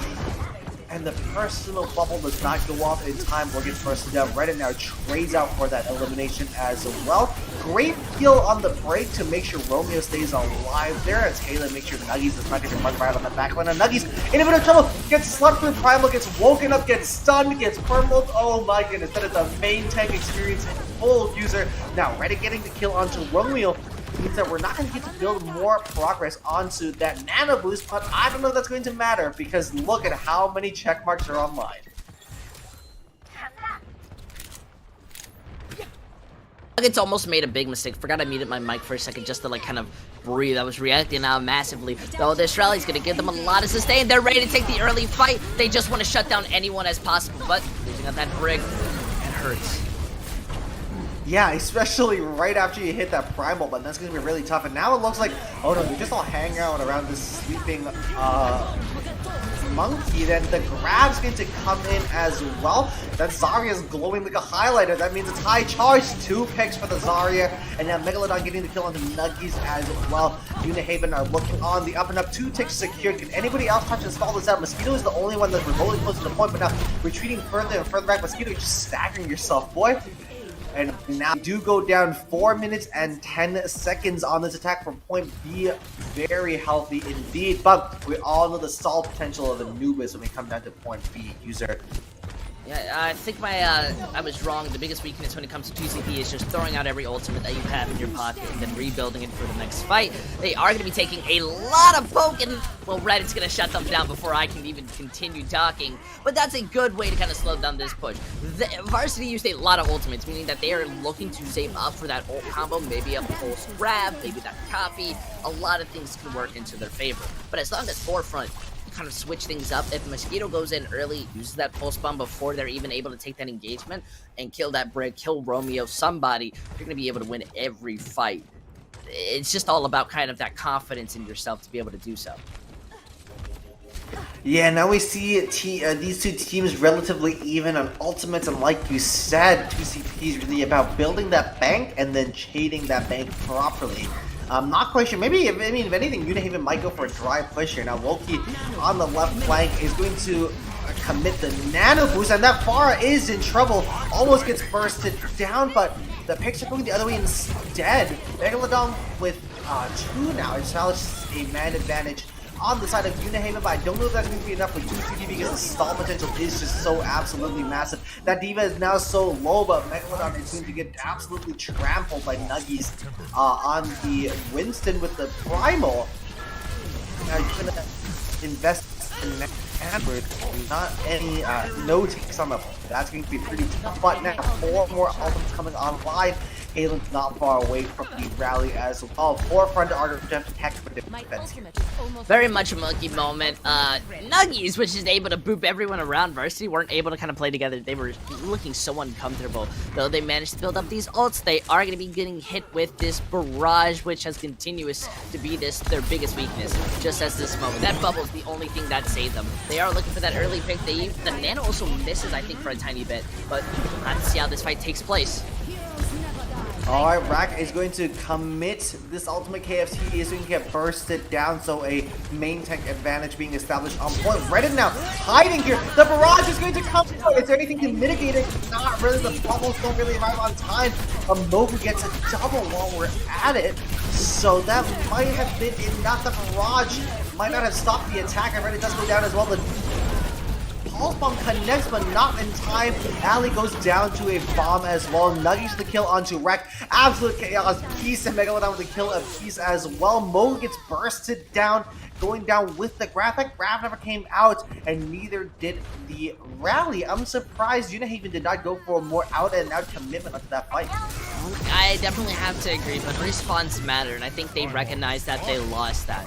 Now they're going to be losing this fight, already picked 2 out, and I think that's further the issue that's moving out. Now they have Graviton Surge, which is by far one of the best combo abilities in the game, but they have nothing to combo with besides just throwing yourself into it like you're scuba diving or something.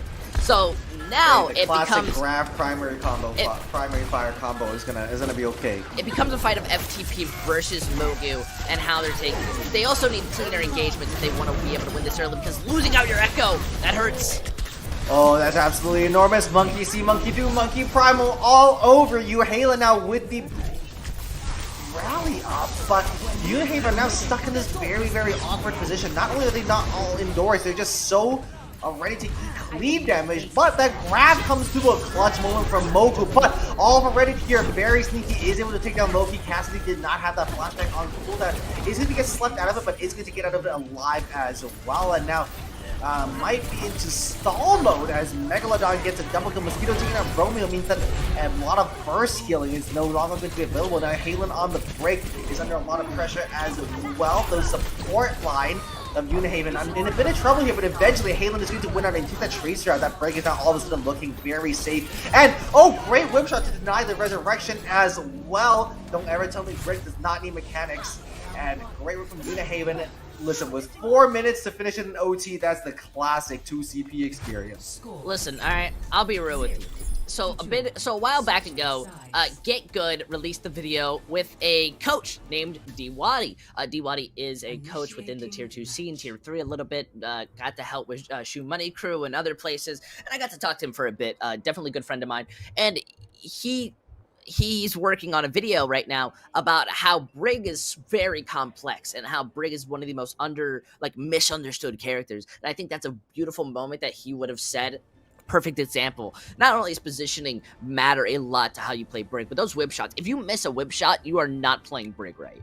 Missing one basically means you're missing a lot of long-term value to be able to build up that passive heal. And as we saw, denying that res, which theoretically could have saved that fight.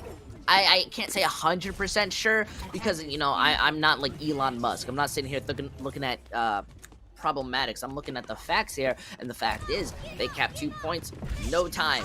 Forefront Esports, if they get the same, both teams get around a minute or so, meaning Forefront Esports, they want to catch with time, force this into a draw scenario. Do not go down with this loss. All you need to do is cap 2 points, which is easier said than done. And while Mosquito may be running out on this Genji, I can see them running with the Nano Blade. Maybe a over-reliant ability, but it works nonetheless. Yeah, I'm a big fan of, farming Blade on Anubis because we saw the famous AKM Blade come alive a few seasons ago. And they're going with a very traditional dive here, no double bubble, so less complex timings and more, if anything, more opportunities for Peace to charge up the Nano Boost. Alright, so they're going to go in very good engage here just from this beginning, able to lock on that high, and Mosquito is going to go down. Cannot deflect a lightning, my friend. And oh no, Rack, I think, messed up their jump there, jumped straight into the doorway and does not escape properly.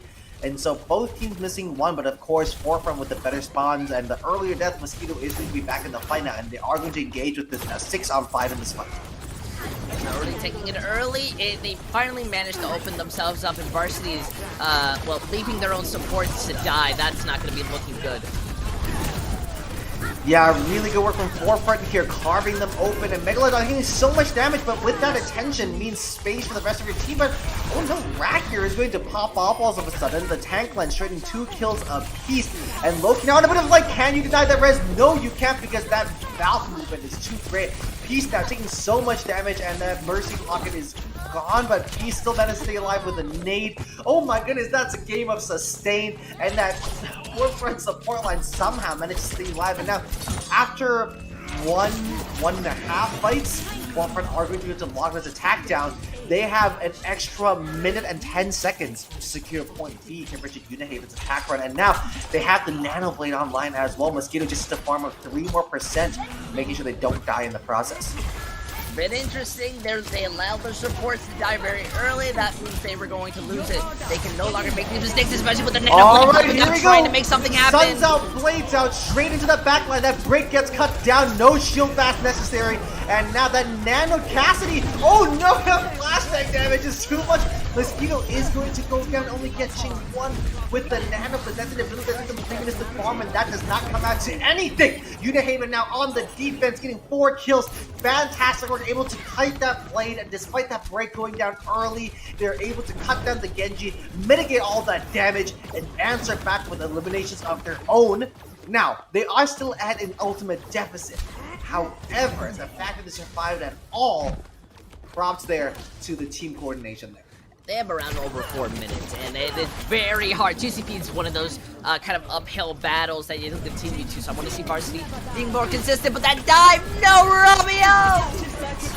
Yeah, okay, Romeo is going to get that delay. No supports online. This could be trouble for Unihaven, and the Deadeye is going to have to get used early as well. Also ready here on the Monkey Hero, going in with the Primal as well. Once again, another Monkey See Monkey Do moment, and they managed to cap with over almost 4 minutes in the time bank. A great attack from Forefront. They have secured the draw. They have secured themselves a map 5. Now the question is, can they secure themselves a win and bring them that much closer to reverse sweep territory? You know, if I remember correctly, I don't normally like to do this, but I like to say I told you so. You know, I told you, Forefront Esports are not done. I don't understand what they were doing on those first two maps that made them kind of slow mess up and kind of make a lot of bad decisions, but they are done trolling us. They are now happy to bring us a kind of true game series that I'm pretty sure the viewers are absolutely astonished for. They have been putting things up. The DPS, Mosquitoes, and Reddit have been playing phenomenal. We're seeing the support line. They're not dying as often, and it's almost as if these teams have swapped sides. It's almost like they decided to go on each other's monitors because the mistakes that Varsity are making now were the ones that Forefront Esports were making before. Now they have to try to hold with over 3 minutes. They failed to do that on second point, which is debatably easier to hold on. And I have a lot of worry to see how this goes, but either way, these teams, they've got to give it their all if they want any chance, especially in the map 5 scenario. That's a control map. Yeah, Forefront here are just going to repeat the comp, and if you're them, you're just going to, I mean, theoretically, just farm up this Nano Blade, hopefully get that, all the other ults online as well. You have 4 minutes to farm up 6 ultimates, if that's truly how you want to attack. A Mosquito is going to go down early, meaning Forefront, I mean, if they're going to win this point, it's not going to be here, but, oh, that Echo is so low, but KSC Nuggies decided to try to get out, and it all comes down to not. Forefront here, despite putting themselves up for a very achievable win condition, not the best and brightest start they could have hoped. Definitely have to agree. Very, very eager push, I think. They didn't really kind of check their angles or what they were worrying on. I think they kind of assumed it was just that double bubble once again, which is, you know, it's dive, so it's going to be a different way of how you want to push it. But they need to give themselves a second to set up. Their competition will work better once they know who they want to go after. Alright, Mosquito has switched over onto the Ashe as well, abandoning the Nano Blade plan, and Rack being going down here is going to be absolutely brutal for Unihaven because they don't have a mercy here for the res. Peace is going to get knocked down by Mogu though, so that could be a way in for Unihaven. Pulse Bomb is going to be committed as well, but that blue lights up the feed. Forefront here are not taking any prisoners. Romeo and Halen are down now, so no support on the side of Unihaven. Forefront now looking like it's a foregone conclusion now. Just stall that for Unihaven. I don't know if there's anything else they can do. They nano Nuggies as well. That's going to be absolutely brutal, and that ball will be deleted promptly. The duper hit is going to come in on the Monkey. Can the problem be farmed? Yes, it can, but at this point, it might as well just be free alt charge for Forefront. As, yep, Romeo is going to go down yet again. The Diva Bomb comes out and amounts to close to nothing. And they finally secure that tick they need. They needed one to get the win, and they do. Forefront Esports 2, Unihaven 2. Ladies and gentlemen, we are headed to a map 5. I told you so. Forefront Esports aren't going home. That was absolutely beautiful. They took what I said to heart. Immediately they shut down that Monkey. They knew who they wanted to focus down, and they slowly steamrolled about it. So, you know, as our cameras come back, I've grabbed a slice of cake for them. I've got 2 slices. One's for me, one's for you, Forefront Esports. It's a date because you've been looking very cute today, you know? I gotta say. And I'm not gonna take a bite of it because I'm broadcasting right now, but that was a setup I've been preparing just for this day.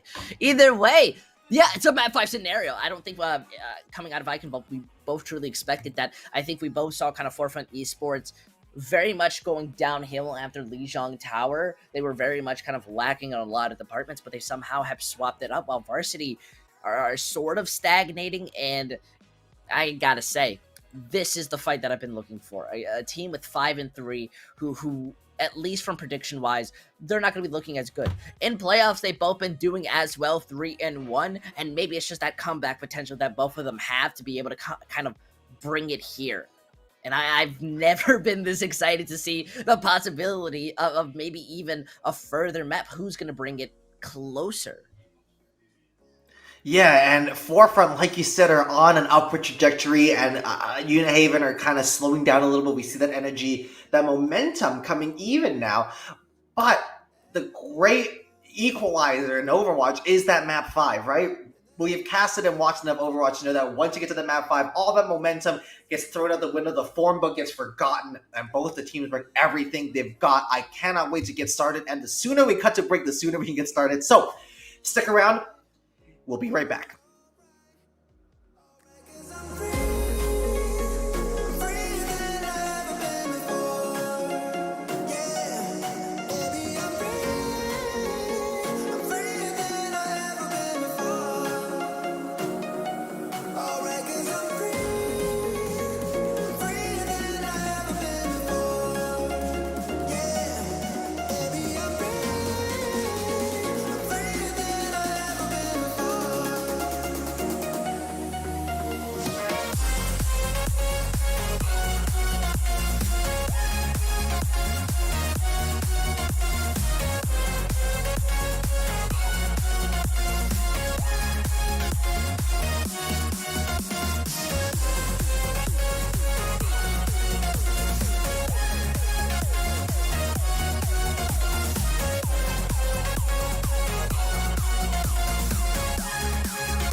my charm.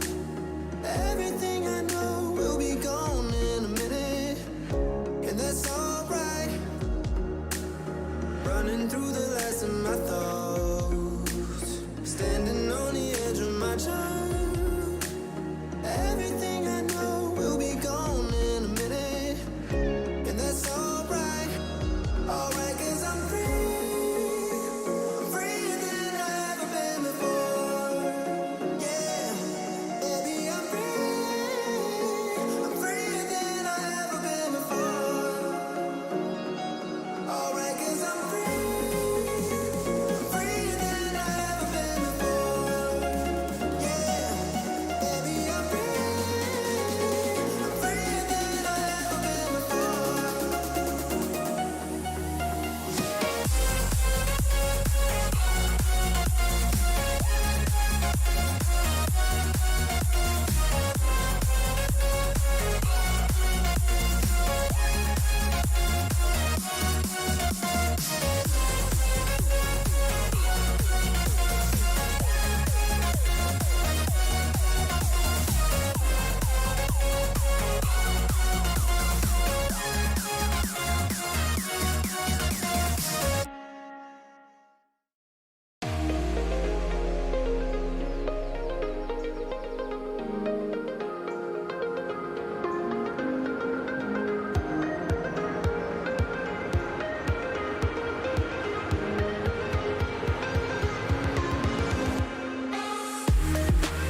Guys, gals, my non-binary pals, we here at Elo Hell Esports have a heck of a series here. Forefront Esports and Unihaven locked in 2-2. We're headed to a tiebreaker map 5 now. User, we really didn't expect this to come along. We have Unihaven starting so dominantly, but Forefront clawing their way back, and then eventually on the last step we saw a fantastic speed run of Dranubis. So anything could happen now. I really have no idea where this is going to go. I'm gonna keep bobbing my head. I'm gonna keep partying because there's music to my ears seeing map 5 out of this. Alright? I'm absolutely kind of flabbergasted of just the kind of quick switch that Forefront Esports were able to bring it up. And talking about it all game because it's absolutely beautiful, especially when they were running a lot more questionable things. I'm wondering if they chose to just like kind of lose those first 2 maps and slowly started bringing it back just to be able to prove that they are a better team. Like, that's an ego play I definitely could see happening. I haven't seen a team do it, so hey, first come first serve. But either way, they need to bring it now into control. They lost their first control map, and that sometimes can mean a lot. So when going in and we're able to kind of look to see first 2, boom, reverse sweep, it's now going to be Ilios, the first map that we kind of thought we were going to go on, but then we were wrong. This could mean the end of Forefront's reverse sweep if they don't bring in that momentum and kind of game-changing attitude that they have for both Junker and Anubis. I definitely think they have that in them, because I don't think Control is about who's the better team. I just think it's about who was warmed up at first. By the end of the map, sometimes that first team isn't going to be able to win it out, but it's always still a flip of the coin for some reason. I mean, this has been an absolute slog of a series for both these teams, making very minimal substitutions. So, listen, you talked about being warm and being ready to play, and that's absolutely fair, but I have another concern. Fatigue. User, unless like that G feel is really kicking in right now, you could just be getting a little slower, a little tired, because this is 5 maps of all-out, full sprint, all beams Overwatch. You ever snorted G Fuel before? Cannot say that is something I have attempted. Yeah, you gotta do it with the XQC brand. That's when you truly feel like you're a part of the jungle. That's what I'd like to say. So, we're moving out, and we're going on to Well first. I think this is, I'm pretty sure this is either Well or Lighthouse. I didn't get a good view of it. Either way, this is going to be the first and best point to be able to see. They are rocking kind of Shadow Dive versus Pure Dive, and it's all about if Varsity can play as a team. And yes, being on Well, that means their composition is going to work a lot better because it's easier to take rotations. It's easier to block out sites. Even with this carry aside of where they want to go, they definitely have an advantage. Just watch out for Reddit stickies. Yeah, Unihaven here, like you said, are going to play a lot closer together than the Forefront are, given they're playing the Monkey Brawl composition that we saw briefly earlier this season in the pro scene. And oh my goodness, great rotation on the piece, great, no movement abilities used either. And okay, interesting. User, you're the color. I will let you analyze this. All right. So here's my analysis. Forefront just reset on purpose. I think that entirety, I think the moment that they lost one, or they saw what was happening, they said to themselves, we are not going to win this. Let's switch up our comp. Let's run something that can kind of counter this out. Switch. And look Comp at that. switch. Comp Pure Brawl. They are now going to be able to put pressure onto the Sombra, especially with that shield and that beam up. It's just how is Varsity going to be able to adapt against it? Oh, Great Wall is going to come out. That Monkey has nowhere to go. Rack is going to do the first one down here. And FTP, no main tank to come against, is now allowed to swing into this tiny little room. That Mora is in trouble as well, forcing to use the Fade here, Romeo, to barely get into trouble here. And FTP now happy to lead their team forward. Mosquito checking the flank here, and a great flashbang. I mean, this is a great counterplay. Mosquito eventually does go for a bit of a swim, but this is a great counter pick to make sure you pick all the right heroes to counter the comp of Unihaven. It's really hard to kind of dive in, especially without your Monkey starting in. Then while they are staggering themselves to be able to get that point a little farther, and they're going to be sacrificing their own time to kind of regroup as a team. Forefront Esports, they're going to be looking strong no matter how much they kind of start losing one by one. Because their entire comp is, as long as they have the Reinhardt, and that Reinhardt is basically throwing their hammer down like a Torbjorn wanting to get that 1k, they're going to be looking very strong continuing forward. I really want to be seeing Varsity Play more aggressive. Jump on them. Get those hacks in. Shut them down. Well, yeah, I think the hacks are absolutely the win condition here, and the one on the FTB here is going to miss. They engage with a vanilla no hack, and the Diva Bomb is going to come out as well, forcing the perfect round. A great shadow is going to come out. Oh, but the pin misses, just hits the wall. Both teams committing so many ultimates into this fight, as Mosquito now being pressured out. Great flick of the mouse to take down Loki as well. The Deadeye is now online, and it looks like the point is going to be under Forefront control for the time being. No! Varsity threw every ult they had kind of against Forefront Esports, but they didn't know why they were doing it. I felt like they threw their ultimates as an engager and never truly had that moment to engage, especially against that bomb shatter. It was a very uncomfortable setting. Though with the EMP, may change things up, but Mosquito's already hiding, waiting to use that high noon. Oh, and it only kicks out the tank line, but the hack is there to cancel the Deadeye as well. So what looked like a not so stellar EMP had fantastic reactions, and they managed to cleave them open. Unihaven are going to flip this back as the ticker reaches 90. So this is last fight territory for them, but they now have control and are able to set up this hack much more easily for Loki. Loki. I don't know where you got your brain from, but that was a phenomenal way to bring that back. Once the high noon was set, that could have ended the fight immediately. Forefronts were trying to play against it, but they underestimated how fast that high noon build. Though they are down on ult economy, and Forefront are ready to just push forward. Even losing their Mei, they're not gonna care. Oh yeah, they're not at all, because they're going to push and take a Megalodon, so both teams missing their DPS player, and FTB is going to land a great shatter onto Rack, who gets that primal deleted. That's absolutely brutal. And that Lucio is there doing their best, Halen, to try to harass the team, but Forefront now able to muscle their way onto the point now. They have a Deadeye again, and this time hopefully not going to get hacked out of this. This high noon, they're trying to cancel it out, but Varsity aren't really playing their kind of hack up to the hack ability. Yep, the sound barrier is not committed as well. Mosquito doesn't get it, but it's not going to be a problem. KFC now, look at the self-destructive taking two. Forefront now have all the advantage in the world. Megalodon is going to get pinned up against the wall as well. We are reaching overtime. Both teams so close to flipping this over, but Forefront still have 6 players on the point, and Unihaven are now trickling in, desperately trying to stall. Just the baby Diva getting deleted as well. Can Loki on the Sombra touch? Not quite. So 10% less, and oh no, Loki goes down. That EMP could have been the win condition, but all of a sudden now Unihaven are going to have to come in a very, very awkward and unenviable situation. And eventually the monkey is able to touch, is going to get frozen up, going to get harassed from all these different situations, and Peace with now the Amp Matrix completely uncontested in the back, just free firing, raining the damage and killing it. Eventually the EMP does come out, catching all 6! Big EMP, no follow-up unfortunately, because your whole team is stuck in spawn. Loki eventually is going to get cut down because you are at 1 health, my friend.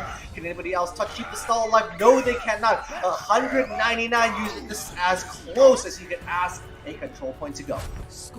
Man, I gotta say, excellent use of how Forefront weren't really relying on their ultimates, rather their own team strategy and that brawl composition to be able to shut them down.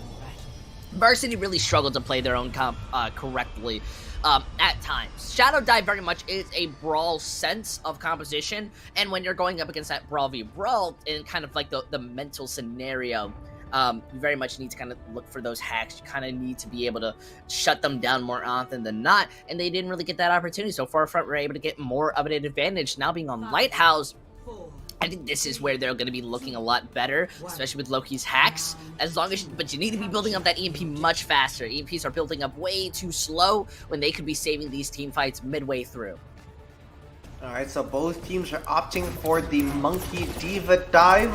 Romeo and Peace are going to be fighting each other on the Ana again as well, and it's going to be a contest of who can get that nano farmed up, and like you said, can Loki get those EMPs up earlier than they have been so far this series. Already this dive is getting set up, and it seems Varsity are really struggling. They want to try to put pressure on the point, look for a hack, but they are not finding, kind of isolating and really dominant ones. Yeah, Loki is going to get forced down here, but Ali, she's going to end up being the first one down here, as now the backline of Forefront are just going to crumble here. as just that much so close to a capture percentage. Romeo just free firing from this high ground as well. And a big difference here between Peace and Romeo is not just in ult charge, it's in the support structure.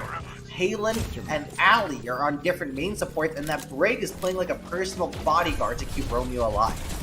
And they did an excellent job bringing that back. It was almost a little bit scary. So seeing now the Brig come in means that they're not going to be able to kind of help out Reddit more. So Reddit's going to have a harder time playing this game. And with Romeo having this nano throwing out that anti and missing out, they're going to have a good engagement. Yep, Nano Boost online, Rack going straight for that Ana. Of course, Peace is going to get absolutely deleted, and it doesn't look like Unihaven are going to be troubled for now. The DMEC does come through, sorry, not a DMEC, the Diva kill comes through mid self-destruct, but I don't think that's going to be enough, and that Tracer eventually is just going to, I mean, at that point, why shoot at the Vincent? You're just helping Romeo charge out more of that Nano Boost. Unihaven are in the driver's seat for the time being. They look very clean. We've had around like 3 solid fights, roughly, and we have barely been over 30%. These teams are going all at each other. I think this is the moment where they're finally kind of recognizing both of their win conditions, trying to take them as much as possible. But Loki wants to take that Tracer 1v1, which has set them up to be able to control this point a lot longer. Forefront aren't going to move in without their Tracer. Loki can kind of melt someone down, though with their Nano and Copy, I can definitely see some type of coordination. They have an ult advantage, but remember, use your ults with a reason, not for no reason. Yep, and Megalodon is going to let the Duke go onto the Diva, just helping their team buy some space, buy some temper, and Peace is going to get deleted as a great collapse comes out on the Echo on the backline as well. Forefront were very focused on that high ground, and that low ground was completely uncontested, and Unihaven saw that opportunity and took it. They're now nearing 3/4 towards 100 on this capture percentage with a bunch of ultimates online, but Forefront are going to have a bunch of checkpoints of their own to work.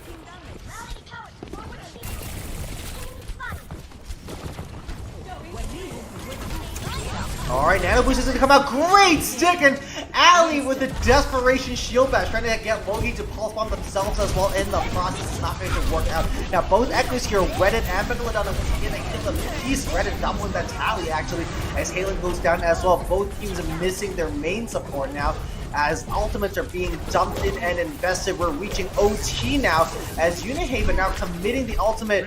Rack somehow manages to stay on the map here, grabs the Mega Pack, is going to come back healthy into this fight, and Romeo looking for a nano target is going to let it rip onto Rack, who is snapping to get the kill onto Ali, who is playing Respawn Simulator so far this fight.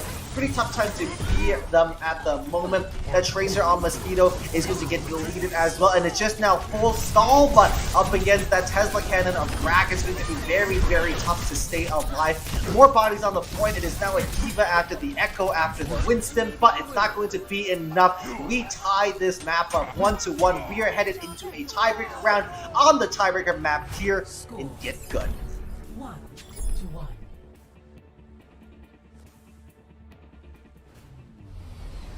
Ready for battle. Alright, both teams here putting on a hell of a show.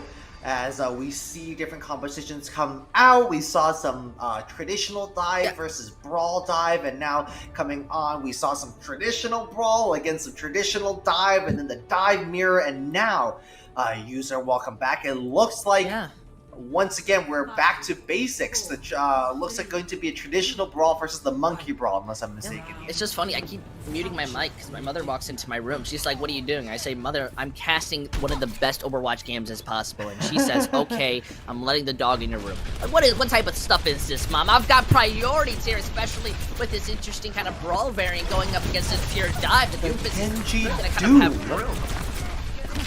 The Genji Doom pick is not one that I can say I've predicted here, and very chaotic fight coming in nice and early on as the double main tech of Forefront. They're going to have a lot of staying power. Romeo gets down, but so is Reddit on the Doomfist. So a lot of healing no longer present for Unihaven, and that Moira is absolutely key to making this brawl composition work, as that Monkey and Diva are going to take so much damage. And Forefront now not just are going to be able to put the point, that early counter Romeo is going to deny an early coalescence, because in this composition, that Romeo on the Moira is going to get coal every fight, so that early pick from Mosquito on the Genji is going to be absolutely massive. It was just a very unfortunate composition to be going up against. Taking out Reddit absolutely was phenomenal, but the issue was the fact that they split up. One was trying to take out Nuggies, one was trying to take out FTP, but being on the Brawl may help them out a little more, as long as they bait in the Doomfist and punish him every time. But, oh my goodness, Can't enormous punish that. shatter, catches 4, and the eliminations follow through as well.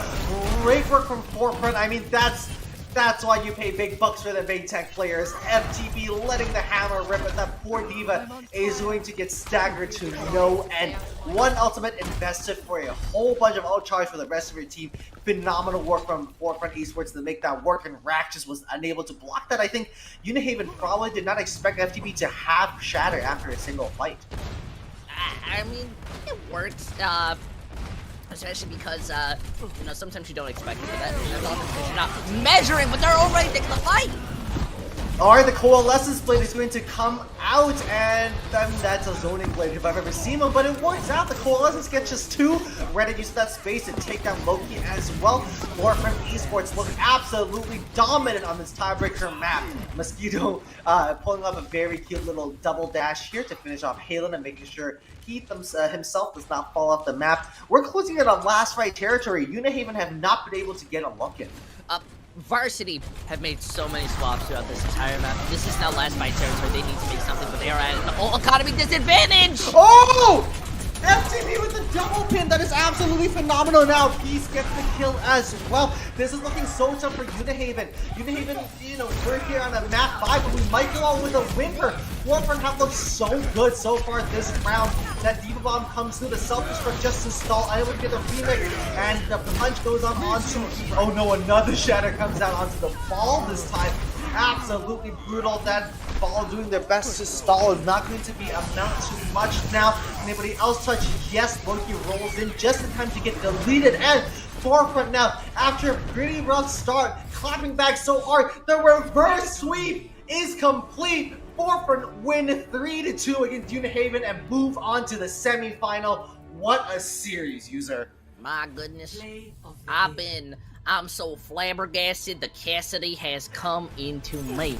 Definitely got to be real with you on that. My goodness, I am gone. Either way, I am absolutely amazed by Forefront Esports' ability to bring this back, continuously moving forward. Varsity's mentals must have been struggling or so, because we didn't see them really work as strong as before. And as I kind of need to quickly fix my thing, don't worry about it. I'm hoping to see them have a lot more things in the future.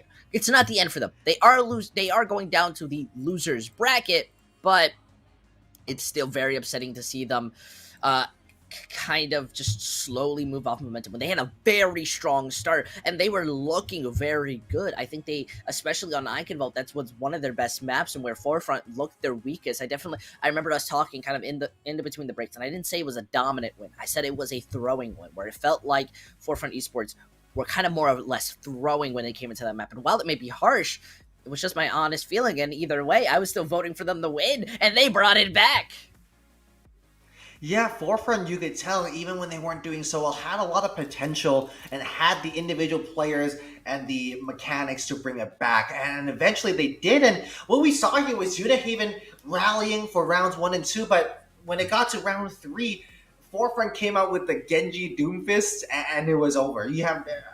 I personally have never played against a Genji Doomfist brawl competition either. And so I'm not surprised that Unihaven did not know what to do with it. And Forefront, a high risk, high reward, play the silly comms and get the good results. They complete the reverse sweep. So like I said, they are now moving on to the semifinal. We're going to cut to a quick break, but stick around, because after this absolutely thrilling series, I need some water and a bathroom break, but we will be bringing you more playoff action from the GitGud tournament, now coming to the expert division. Stick around.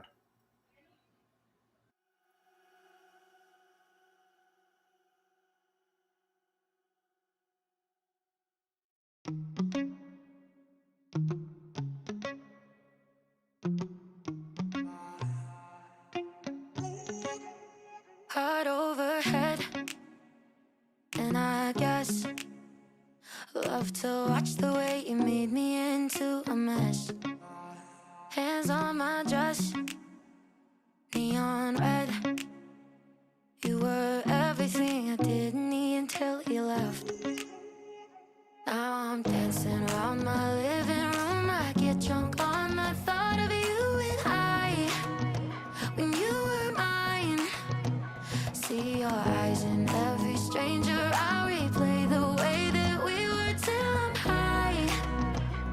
it's not right. I miss you missing me like you used to, yeah, like you used to. I miss you kissing me like you used to, like only you do. You know the good things are never as good as the bad, and your love is better than anything I've ever had. Oh, I miss you missing me like you used to, yeah, like you used to. I know you're gone, and you probably just forgot me, yeah, you're moving on. But I can't let go, 'cause I'm still sleeping with the moments, lying with your ghost.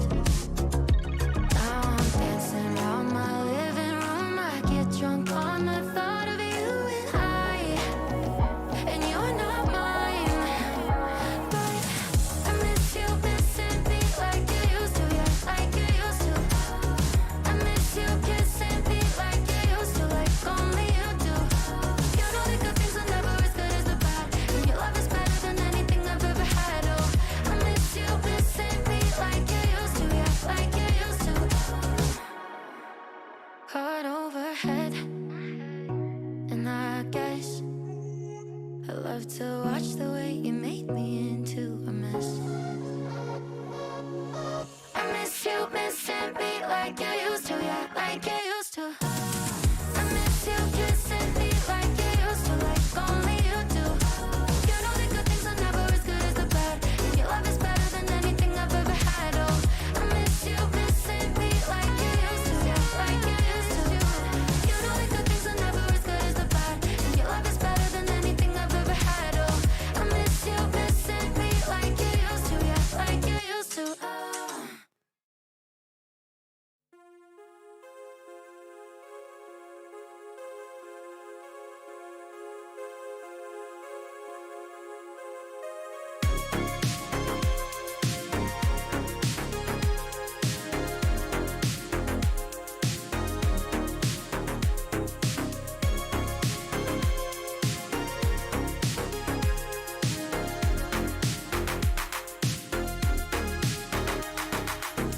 When we were 15, I remember car rides, small fights, conversations all night.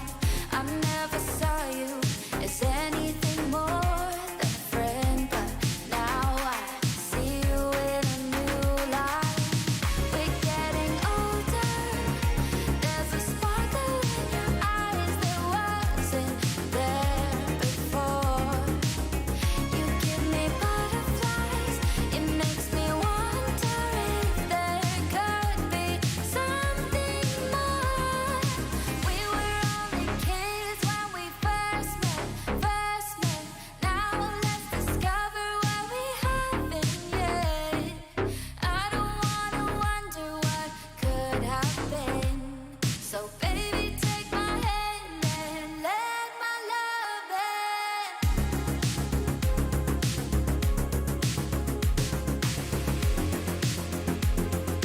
Let my love in.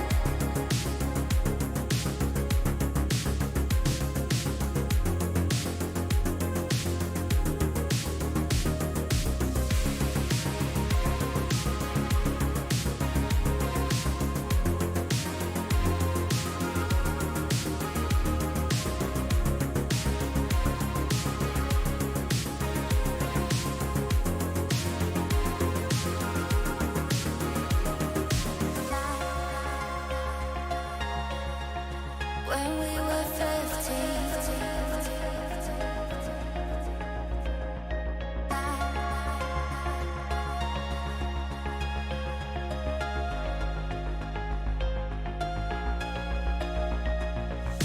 when we were 15, I remember car rides, small fights, conversations all night. I never saw you as anything more than a friend, but now I see you in a new light. We're getting older, there's a sparkle in your eyes that wasn't there before. You give me butterflies, it makes me want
There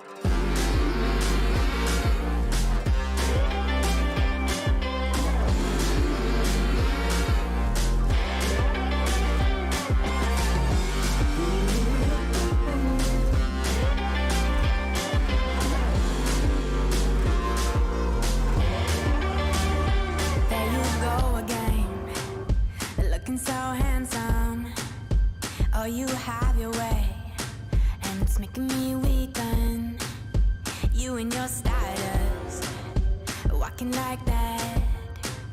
It's really getting too much, but I can't pull back. Though I try to resist, I can't fight this. And no one makes me feel like you do. And no one sets my body on fire. And no one gives me shivers like you. Oh, no one does it better. How I try to sleep, but you're deep in my mind. Got a hold of me. When I'm awake, I'm all blind. You and your magic, like infinite power. God knows I try to resist, but you're pulling me closer. Oh, I gotta stay away, but you won't let me. And no one makes me feel like you do. And no one sets my body on fire. And no one gives me shivers like you. Oh, no one does it better.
my charm. Everything I know will be gone in a minute, and that's alright.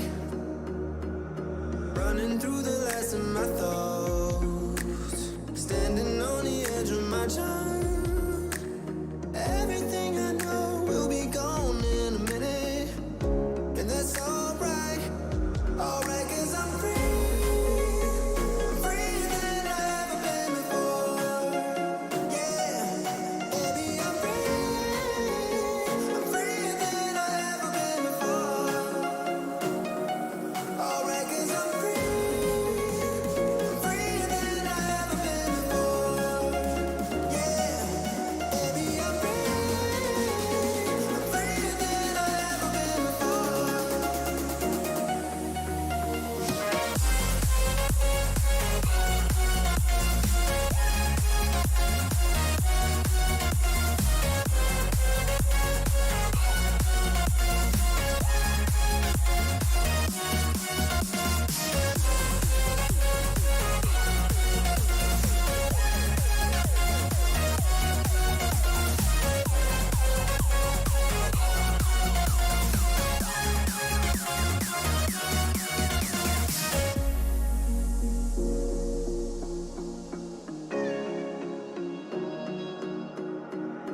Running through the last of my thoughts, standing on the edge of my charm. Everything I know will be gone in a minute, and that's alright. Running through the last of my thoughts, standing on the edge of my charm. Everything I know will be gone in a minute, and that's alright. Alright, 'cause I'm free. I'm freer than I've ever been before. Yeah, baby, I'm free. I'm freer than I've ever been before. Alright, 'cause I'm free. I'm freer than I've ever been before. Yeah, baby, I'm free. I'm freer than I've ever been before.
Hello and welcome back to Get Good, presented by Elo Sports. Now, we just got off a cracker of a 5-mapper series to decide a winner in the intermediate division, but now User and I have an even higher tier game for you. In our expert tier, our 3900 plus no SR limits tier, we have a semifinal showdown between league leaders Phoenix Rebirth and third seed Icarus. Now, Phoenix Rebirth have been 10-0 so far this season, User completely undefeated, and Icarus looking pretty strong. They're the third seed. However, flag on the play, they are bringing in 2 substitutes today, 2 ringers, as I believe there are some availability issues for Icarus tonight. Yeah, that could be a further issue as we go down the line. Sometimes ringers can make or break how a team synergy truly works. We are going to be seeing the rosters kind of work, and this is the moment where you can see kind of a difference. If you're more familiar with either Icarus or Phoenix Rebirth, obviously, I do have a bit of a gripe to pick with Icarus, as they have continuously been able to fight against the wall, especially defeating Chimp Club yesterday, which was a team that has been bothering me to cast their games. So, I was was caught off guard. I was like, wait, they lost? And then Icarus. So I definitely expect them, even with their kind of two fills, I still think they should be able to kind of bring it back into their corner.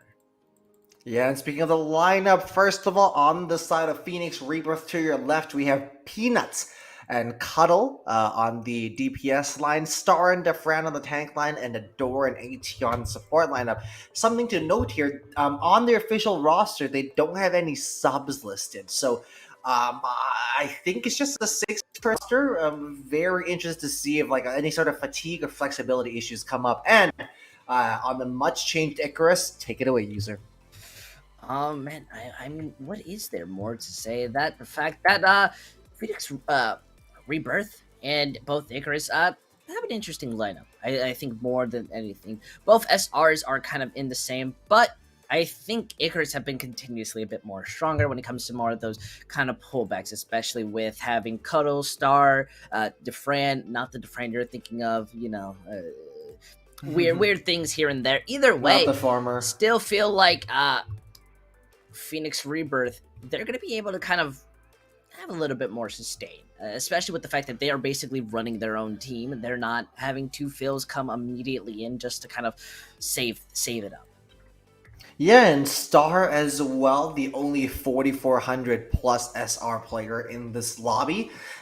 Forgive for the pun, but that is a lot of star power here on the lineup, and that pop-off potential could be the difference maker in such a high-tier matchup.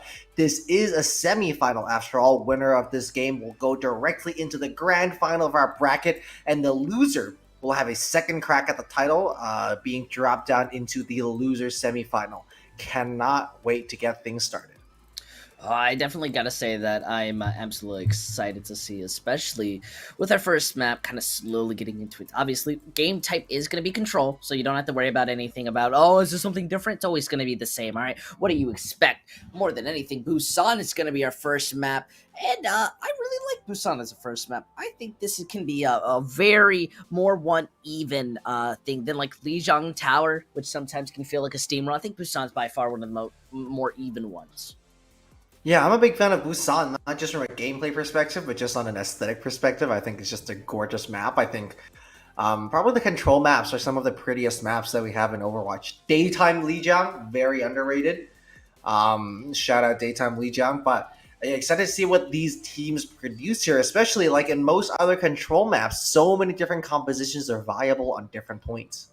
I definitely have to agree. As well as just like we're at a very high elo right now. If you can see, kind of at the bottom of the screen right now, 3.9 higher. That means these teams are basically in a tier 4 to tier 3 scenario. So I'm not too surprised to seeing them run out on the Wrecking Ball, but we are going to possibly have some technical difficulties as that map is immediately going to be swapped back. Don't worry about it too much. It happens.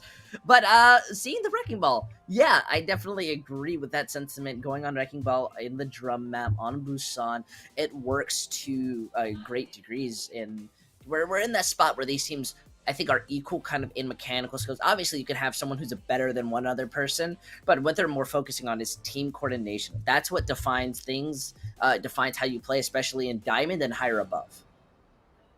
Yeah, I agree, and I think it's going to be very interesting to see how these compositions play out, because we've seen from the Overwatch League, and not too many patches have come out since, there are a lot of compositions that are viable in Overwatch right now, right? Obviously, the ball is still relatively dominant, but basically anything played well is still very, very healthy. But, given how the last series we casted went, maybe the monkey brawl is not the best. But other than that, I think most compositions are very viable. It looks like we have some ball dive and some Sigma ball kind of surround pokish comp coming up with Nevermind on the Symmetra kind of sending me a little bit here.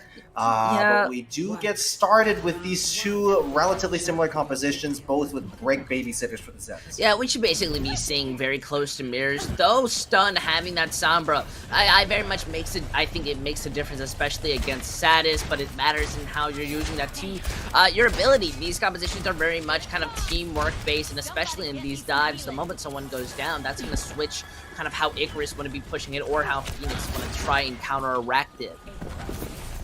Yeah, now Peanuts on the Sombra here is going to be absolutely key because Satis now all of a sudden is finding a lot less space. You can already tell because Phoenix Rebirth Star on the ball there has twice the amount of ult charge already.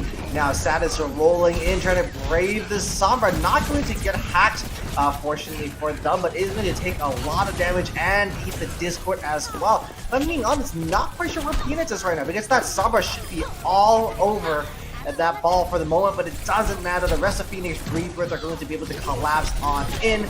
Star on the Wrecking Ball, the 400 player, is going to be able to get a lot of work done, and Peanuts is going to take that opening, find a double kill as well. It was a really good engagement. The Sombra did so much when it came to just slowing down Satis and the rest of the team. I mean, Phoenix did lose their diva very early, kind of midway through the fight, but that wasn't really the issue. The thing that came into it was that Icarus have nothing to do against this Sombra, but they get a really nice rock out, but the EMP still building that pulse bomb eaten. Oh my goodness, two pulse bombs of very different fates. There's one gets eaten and one gets a direct stick on the Zenyatta. I want to point out their Spike hanging back to kind of bait out that Sombra. It was pretty Giga Brain, but it did not end in an elimination. Peanut did end up using the EMP there as well, but they have more and more ultimates coming online, including both support ults user. Yeah, Stun's been playing Sombra absolutely phenomenally, and what I mean by that is the fact that they played Sombra for about one fight, built up EMP, used it, and now they're going to be rotating back on. They're trading in their ultimates, and they're setting themselves up for victory, which is absolutely what I love to see. Icarus are going to be struggling the furthermore they go out onto this composition, and if they're not putting more pressure onto Stun, who is making sure that Satis can't take dives, and Spike, who is just wanting to be able to let the team move in and help them out, is just going to struggle further in, but losing a door! Oh no! Yeah, that's going to be absolutely wild, especially because Adora had the rally going as well, and Icarus sees the opportunity to rally and transcend at the same time. There's a lot of ultimates being committed here. Spike as well having the flux ready to go, is not going to let it rip just yet, misses that walk, so it looks like Satis is, it looks like Star is able to get out of there alive. The minds of Icarus are still on point, but the control has not been quite yet. Phoenix is able to touch just with a little bit longer stall, the extra 10 percentage points. They need to bring it very, very close to a last fight scenario. Both teams with good ultimates to invest here as well. Oh man, you know, very good early on pick. Spike saved it. That was the moment Adora had that rally was going to be able to come in. It was going to be an issue kind of moving forward. But now Icarus, they're going to have a lot of issues trying to take this fight. They're using their ults early, which is good, but Spike doesn't really have the cleanest sightlines, but it's somehow working out in their favor just because Phoenix Reborn are collapsing on each other. Yes, Spike, I think, just ended up not getting the animation out there correctly, which is very odd. Not something I've seen before. And now a brutal stagger onto Defran. I mean, it looked like Nevermind was going to go down for a second, and oh no, they do! Star somehow managed to collapse on that low tracer, following up on that damage done from the baby Diva. A staggers can hurt you from time to time. Be careful. I definitely have to agree. They're wanting to take this fight. Rebirth want to try and bring this back as much as possible, especially using that pulse bomb, getting that clip. The mines are on the point, so they're setting themselves. They still have this EMP from Peanut, whose name is backwards, and I just called them Stun to make it easier on myself, but I don't know why they call themselves Peanut. That's a frustration I have with the Overwatch community, but I'll say that later. Still, Icarus are going to have a big issue trying to reset in this last fight time bank. Yeah, they're going to reset fast. Icarus might be able to get Satis on the point, but the EMP comes out nice. They're on the trance. They were able to hide, so Lyric is able to try to keep everybody alive, but no! Defran with the double kill with the Diva Bomb is clearing everybody out. Nobody can touch, and Phoenix Rebirth grab a very, very closely contested 1-0 to kick things off. It's been looking pretty good. That Sombra was very much the pulling factor moving forward, and the fact that Icarus struggled to kind of play against it is going to kind of shine further, especially on Mecha Base, my favorite of all the Busan maps, mostly because you can play Doomfist on here, and I like Doomfist. Hey, thank you, Peanut. All right, I know. Never mind. I have my hatred for you again. Either way, it's gonna be a lot more interesting to see. Your backlines are a lot more weaker on this point. They're a lot more open, especially if you're not running that Cassidy, though Cassidy isn't really great in this tight sentiment, so it's understandable why you prefer that Ashe. I definitely think it's up to not only Star and Satis to kind of get these openings, but the Ashes to follow up closely with headshots. Yeah, and Froggies and Adore are going to have a really tough time trying to keep their Zenyatas alive, and Star's going to run into a face full of hurt. Froggy with a great stun coming out. Fantastic work on the brig by her, and Cuddle now running into a world of hurt here, being forced to back out, and without their Tracer, Phoenix are in a bit of trouble here. Icarus are able to push forward and start to get some progress on the point. The door under a lot of pressure on the brig eventually is going to go down as well. Look at that looking nice. They managed to just bring that back, stay together, and just pretty much brute force their way into that victory, which is very much what I'd like to see. As well as just Satis being a lot more impressive on the Wrecking Ball when they're allowed to play the game. They are wanting to kind of reset very closely, and this is all about kind of engagement versus counter engagement. At least that's the way I see it. It's going to be harder for Adore and ATR to kind of move in the moment Satis is there, and then Wolfie is being able to kind of click your head. Yeah, Wolfie here 2/3 of their way to a Bob. Both teams set up on opposite sides of the map. Never mind here. Going on a bit of a flank, getting so close to that pulse bomb. Is going to get pressure down just a little bit. We'll have to grab that pulse back. And it goes in. Great follow-up on the Peanuts there, who I believe was really low from the Zen already. Ate a Discord Orb, and then, of course, the rest of the damage being followed through by Nevermind. Now just having to play a little bit slower, waiting out that Transcendence. And then as soon as that's over, the slam comes in, and so does the damage. Great timing there from Phoenix Rebirth. They saw... from Icarus. They saw that ATR had the Transcend, and instead of kiting, they just used that time to set up a second dive, and as soon as that Transcendence ended, you saw those combos come out. Really good work there. Using the opposition's trans almost as your own tempo reset to coordinate your timing, absolutely giga-brain. And I'd have to say I agree. Phoenix Reborn, they are going to build up some ultimates, but they seem to struggle against this kind of counter dive composition, especially without that Sombra. But with these ultimates, they might be able to start swinging it back. Yep, and the flux over the minefield is going to be absolutely brutal. 3 kills coming out nice and early on Adore with the rally, but not necessary to use it. The only second kill is on to Nevermind, which isn't the worst thing in the world, as Icarus will be able to come back fast. They need one more fight to lock this down, and they have 2 key ultimates coming online. Hey, it's very nice, very good. And I'm kind of more analyzing this fight because now it's just going to be a rally and brute force. Both sides want to try to get an advantage, but the Bob is truly the one that splits them up. Wow. Yeah, no, the Bob there was deleted so quickly, but that's Icarus's attention somewhere that's not on Phoenix Rebirth, but Phoenix losing their Zenyatta as well. ATR no longer in the fight. A lot of burst damage and a lot of Discord utility no longer available. Lyric's so close to a Transcendence of their own as well. If they can farm that up, that could be GG's very quickly for Phoenix Rebirth, as Icarus are looking healthier and healthier. The Transcendence comes through just to stabilize everything, just the Tracer on point to get rid of. Cuddle so difficult to stay alive, eventually is going to go down as well. It's just Peanuts and Adore alive. I don't know if they're able to touch, as they both are going to get cut down.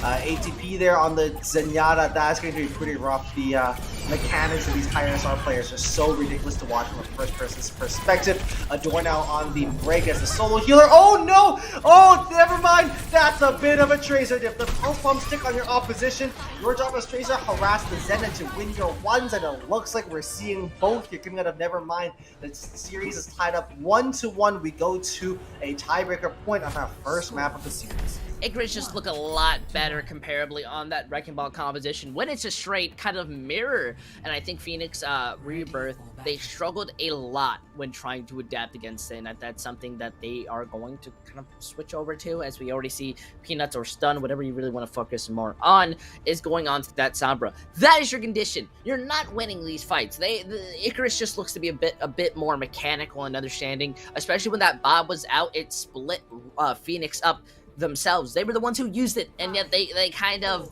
lost because of it. Not directly, but still. Now, you know what you're good at. You know what you can do. Make Icarus play bad. They're not a full team right now, so they are going to be a lot weaker, especially when it comes to that communication. Yeah, especially not just communication, but to be able to peel for a hacked ball is going to be really tough, and that does come through immediately. But Satis somehow managed to slingshot themselves to safety before the hack was completed, so no harm, no foul there. ATR is going to get the kill onto the Tracer. We usually see it the other way around, but never mind. paying for their sins of that absolutely filthy pulse bomb from the end of last round. And it looks like Phoenix Rebirth have a pretty good hold on the point here, user. I gotta say, it was just that early hack that kind of pressure of the hack that made them a little bit scared, and also ATR getting an absolute wicked headshot onto Nevermind. So while this point is sort of staggering out, and Icarus are slowly bringing it back, the point is still going into the favor of Phoenix Rebirth as they get more time. Yeah, but now Icarus is now able to turn this the other way around, and I really want to highlight Lyric's contribution here. That Zenyatta, Zenyatta is a bit of a glass cannon, and Lyric just kind of nestled in between the Brig and the Sigma there, fearlessly charging forward, hitting those headshots. Absolutely fantastic play on the Zenyatta to be able to output that amount of damage. Absolutely clean, that's what I'd like to say. It helps a lot. Zenyatta is a very good character, especially if you know what you're doing with him. That's why Jonak became so popular when it came to just the Overwatch meta and things of all those sorts.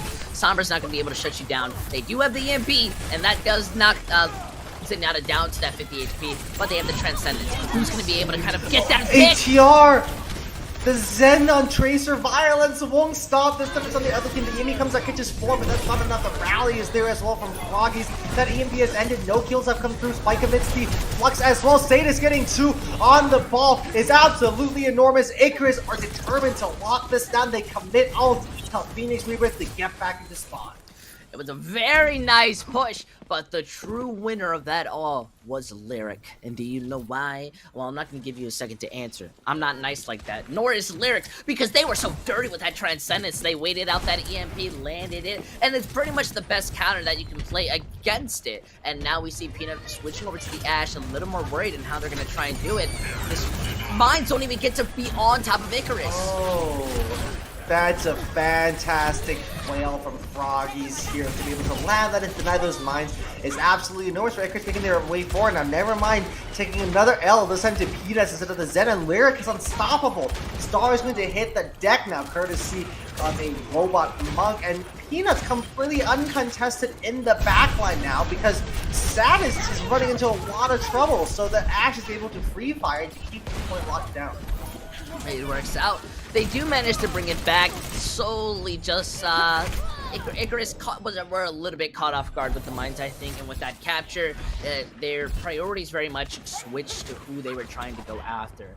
Now they have a bit more time to breathe. Icarus are going to be able to come back. It's still in a good spot. This is anyone's kind of way to push in, especially with the pulse bomb, but the Diva bomb is kind of more, I think, more of just a way to move them aside. It's going to be really hard to look for pure value on it, so you gotta kind of play against it. Don't use it the normal way. Make them confused. Alright, Nevermind are taking a chunk of damage now, waiting to be healed up. Wolfie is going to toss that bobbin, and oh no. Froggies now eventually is going to cool down to a direct stick in the pull from Greenland Cuddle over here, and DeFran throws out the self-destruct here and almost gets chunked down immediately, but ATR has that Transcendence, and the pulse bomb from Nevermind comes out straight into the trance and doesn't end up doing too much damage. He did not stick anybody down enough to burst them down. Another bomb being invested, this time on the side of Phoenix Rebirth as Peanuts has a dying axe, sends the Butler into play. Trades are coming up from both sides. There are kills. Both teams are able to win this, and the DMAC onto DeFran might be it for Phoenix Rebirth for this fight, as Icarus now starting to get more of a stranglehold on the point. Can they put this back in their favor in this overtime fight? And it looks like yes, they are. What a close series, what a close point. The mines were the kind of saving grace. And I gotta say, this is absolutely going down to the wire. Both of these teams really just want to kind of win it out. And it's going down to kind of the smaller mistakes in the DPS. Never mind versus Cuddle, trying to get those big isolation kills. Though they have the rally, that's the thing they have above Icarus. I can see them being able to secure it. Alright, Rally is going to be committed as well as the mines. Wolfie all of a sudden looking in a little bit of trouble, but Star chooses not to engage on Wolfie. This isn't the first time today we've seen Ashes being left uncontested, and it might come back to hurt them. Cuddle has a pulse bomb Eden as well, so that's another key resources that is no longer available to Phoenix. Icarus now desperately trying to fend off this attack, but without their without Spike on Diva, that's going to be very, very difficult. And that Brig is under a lot of pressure as well. Adore being forced further and further away from the fight, which is not where you want your Brig. Froggy now committing the sound barrier as well. That could be it. That's it. Everybody's so tanky, so unkillable. And Phoenix now in a world of hurt with the Lucio involved through the best stall heroes, are going to stay on a little stronger just for a little bit longer. But Star eventually is going to get burst down, and the Icarus are going to secure it. Hey, listen, if fillers, ringers, or nobody in your starting lineup available, it doesn't matter. Icarus do pull ahead against all odds. Hey, it's nice to see the fact that they don't have to worry about anything. They are good no matter what pieces they have. That became an issue of just how Phoenix were so slow on trying to take that engage that Icarus were able to kind of slow things out, be able to bring it back. What a nice whip shot from Froggies, by the way. My goodness. Yeah, we are seeing some incredible mechanical skill come out of our Brigs. Both Adore and Froggy have been absolutely enormous on those heroes. A hero that we take for granted a little bit, but Brig being able to babysit the glass cannon of Zenyatta has been the difference maker for both these teams so far this series. It's been more of a kind of, I think more of a line fight of just seeing how much you're opting is being able to protect your little baby boy or girl, whatever you truly want to identify as Zenyatta as. I don't really know we don't have much lore on him. We know he likes to bake, kind of. Either way, thinking about an Omnix genitalia, Icarus are looking good, I gotta say. They're cleaning up their executions. They're looking a lot faster. They immediately adapted against a Sombra when they showed issues against it on the first map. And that's definitely what you want to be seeing moving forward, because that means Icarus are going to be able to kind of defeat anything that gets thrown at them. While Phoenix Rebirth, I feel they're... I don't want to be rude about it, but a little bit mechanically diffed at times. At times, Icarus are winning these 1v1s, and I think that's not really kind of an insulting thing. That's just the fact that Icarus has a few better players, so your teamwork needs to be a lot better. Their executions aren't always as clean, nor are they really truly committing as one force rather than as individual pieces, and that's where they're not really going to be able to kind of shut down Icarus more often than not, as we saw. Yeah, and speaking of DPS lines, we see the Ashe on both sides having gone uncontested several times so far this round, and it looks like a conscious choice because it's not like the Ashes are hidden and that those moments have come about at times where the fight was relatively even. So very curious to see. I don't know what your thoughts are on the Wrecking Ball's decisions to focus on the main fight and focus on the opposition tank line rather than on the isolated Ashe. I definitely would have to more think on it, because I think there are both upsides and downsides to it. Upside is that you're putting more pressure onto the front line. You're trying to worry more about the off tank and the support who are truly being the issue. Ignoring that Ashe does hurt though, because Ashe puts in a lot of damage if you let that character survive for a very long time, especially with that Bob. But Ashe isn't going to get that much issues. The Wrecking Ball composition is moving by so fast. If that Ashe has not consistently taken somebody out on your team, then you do not have to pay any attention. They're just going to be looking to build up those Bobs, and those Bobs don't get much room. As we saw, those Bobs were more used to kind of contest point or being thrown to kind of CC people around, but they weren't really a team fight winning ultimate, nor really a necessary one in the long run. I think more of these fights are kind of relying onto the support lines. The support lines for these teams have been absolutely amazing. So when moving into King's Row, we're going to be seeing more out of the tank line. Supports have already shown themselves. This is where the tanks. King's Row is 100% a tank v tank map. It is a tank v tank map, especially because, I mean, it's also, we see a lot of Reinhardt duels here, and that's kind of, as someone that's played Overwatch from launch, more specifically the first Halloween event in October, it's a very tangible and visible tank fight. That's like the OG, like the spirit of the tank fight is in those Reinhardts pummeling each other into the ground. So it's going to be very interesting to see how this plays out. And not just that, because we mentioned the main supports of both these teams playing solo on the break, and I'm curious to see how they play on Lucio now. We saw a little of the stall Lucio come out. I believe Adore played the Lucio for a little bit, but in a full-length map where the speed boost could be important, that synergy between your Reinhardt and your Lucio has to be top-notch, because you have to be on the same pathing, you have to be on the same tempo. And I'm very interested to see how this plays out, especially, remember, Icarus are not playing with their full roster. They do have to call some ringers in. All right, I'm gonna quickly go back to what you said. You said could. I'm gonna just delete that word, throw it out in the trash. Lucio. I'm a big Lucio player myself. You know, Johnny Cruz, he loves Garfield, and so do I. Okay. That's a true fact, by the way. I asked him myself. Yeah, I'm sure you hate Mondays too. Yeah, either way, the point I want to be getting to is that Lucio as a character, when in those brawls, especially in King's Row, is fight defining. Sound barrier, obviously, that's the first answer, saves you from a lot of those kind of immediate pushes.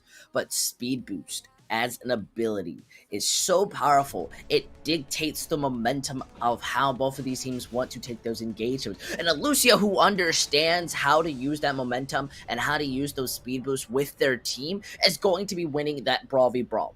Obviously, yes, this is mostly going to be a tank scenario, but you can save your tank if you just hit them with that wee bit of speed boost and they're able to escape, or you hit them with that wee bit of speed boost and you just run right into them. So, I'm not too surprised to be seeing Phoenix Rebirth kind of relying on the composition. It's going to be one that works out to great success. And if Icarus walk out on the Wrecking Ball comp, I'm not going to blame them. It's been one that we've seen teams run, and they've seemed to have success with it. So it's going to be more of, do they want to kind of throw out a variation, or do they run out with what's traditional? It seems they're running out with a small bit of variation, but even then we can't be surely confident on it. Yeah, and they could be in for a world of hurt. I mean, they eventually switched off, but like I said, Phoenix Rebirth with a very classic defensive composition with the Mei, with the Cassidy. That's as traditional brawl as it gets. The only thing we're missing is a Zarya, but nobody seems to be fancying her chances of getting a look in right now. So a complete mirror from both teams. That's classic King's Row for you folks. Now, coming up this right side, a very good wall coming up from both teams here. Ends up to a bit of a stalemate. No picks are going to go in the immediate moment. Oh, and a great block of the flashbang from Stars to prevent himself from being chunked low like Sadis was just a second ago. That means more ult charge over to your supports. Froggy's in a bit of trouble as well, that Lucio being chunked down very low. And as soon as you lose your Lucio, that loss in ability is going to get you in a lot of trouble. Now, both these teams now choosing to engage, and oh no, we see that Ryan in a bit of trouble here. Sadis lays down the shatter. Does anything land? Yes, that does. The Sadis eventually gives up their life to avoid that aggression. We can see Lyric engage the ultimate, not quite, but a very good flashbang to save their Cassidy here to take down Cuddle. That's the reflexes on these players are absolutely unreal. And now, never mind doing the full wraparound on attack, able to get this off angle. Challenged by the Diva now. As the Frank comes over to force them out of position, never mind goes down eventually. Man, they are just kind of going all out. They really want to be able to win this fight. But Phoenix Rebirth have regrouped, and they stood way too long out. Look at that, a massive stagger and kind of the ult disparity on both sides. Peanut was using more of their walls as, I think, more of reactionary, which was absolutely phenomenal because they were able to deny those really good walls coming out of Wolfie, especially that first one that we saw. So if you're not getting those May fight wins out of the wall, then you're not really going to get much. Alright, speaking of May abilities, that Blizzard is going to be committed. Peanuts answers one of their own as well. Star now stuck in a bit of an awkward position in his cubby, eventually able to come out. Swing, that shatter comes out, doesn't find anybody. The Diva Bomb in the air as well. More Diva Bombs coming out left, right, and center. Very easily blocked. Huddle, we're getting to kill a piece as well. Phoenix Rebirth looking very comfortable so far on this defense. Less than 2 minutes remaining for Icarus to make a difference. Definitely have to agree. Icarus are kind of just having weird ways to engage, and that's an understandable high noon. You're definitely using it for the LOS and get control at the point when they take that rotation, they take out your May.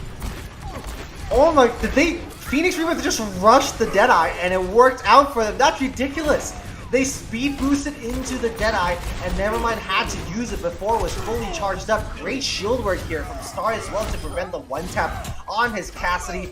Wow, that is decisive decision making if I've ever seen it. These teams are serving up a next level Overwatch display. Hey, it just works out. The High Noon is more used as a way of engagement, and the enemy team doesn't really have the room to be able to push in, but you gave them that room. Luckily, though, that window's still gonna get a lot of value just by playing the sideways, and especially with Satis! Oh, Satis Shamus gets blocked and then gets flashbang. That's a feels bad, man. Cuddle here with the double with the Jedi as well. Just one fight remaining for Icarus to make a dent here, but they... Oh no, that's... I almost said Spaghetti Spillage, but that's not really Icarus doing anything wrong as much as Phoenix Rebirth, but just absolutely dominant. Now they have both tank outs and the Blizzard online as well. Star. No, Star's gonna do it. Star's hiding here. Oh, they know. Okay, sorry, the funny won't happen, Chad. Relax. But Star still has the Shadow here. The Jedi is going to come through. The Blizzard is going to be engaged as well, and Phoenix Rebirth take that and start swinging.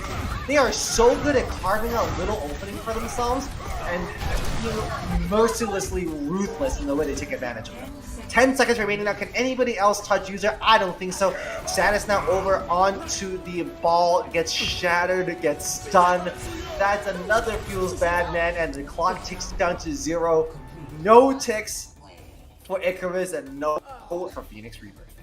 What a switch in the way that they kind of play. The Phoenix Rebirth, they looked absolutely beautiful on it. I think they looked nice on the Wrecking Ball, but I can now see that it is not their strongest comp. But I have the opposite feeling when it comes to Icarus. It almost felt uncomfortable the way that they wanted to take these pushes, shots, and fights. They weren't really... I feel their brawl was not at the level that I really was expecting it. Nevermind had some really nice May walls out, but a lot of the way that they were using their abilities weren't really the best factors, especially when you're using something like a High Noon to push in. That means your enemy team should be pushing out. You should have room to be able to shoot them where they are wasting that DM or speed boost just to try to escape. But you gave them room to be able to make that rotation, and they're not really reacting to what Phoenix Rebirth are being able to do. While Phoenix Rebirth, they're perfectly being able to play around it. And Star is having so much room as a tank to just kind of peel in for the team that it works. And I think that's kind of given into the fact that Adore has been absolutely phenomenal on that Lucia, making sure that they stick themselves to their Reinhardt and they kind of move back. Though seeing out with this bunker comp on attack, this is either the biggest read of their life or they are just running funny memes. Okay, it looks like they are serious. I thought it was a caster debate, so I didn't want to say anything, but yeah, this is a funny comp for sure, and it looks like Icarus are going back to what they know. Peanuts already getting the pick off onto the Tracer, never mind going for a flank, and is going to pay for that arrogance. And now that the Orisa is set up on point, that is going to be a bit of an immovable object to push into. And oh my goodness, a great pull to cancel the slam from Satis. The tank line here on Icarus are having a bit of a pig around, and oh my goodness, I just heard a bunch of ding ding ding ding ding. So you listen, user, that was ridiculous. Phoenix Rebirth absolutely dominant by King's Row. I was a little bit sad, and I would definitely give that to the fact that Icarus let them take place on point, and Adore just did what the play of the game shows, absolutely whips you, and that's what really works. The moment that they were going to be able to sit onto that point was the moment that they were going to be able to win that.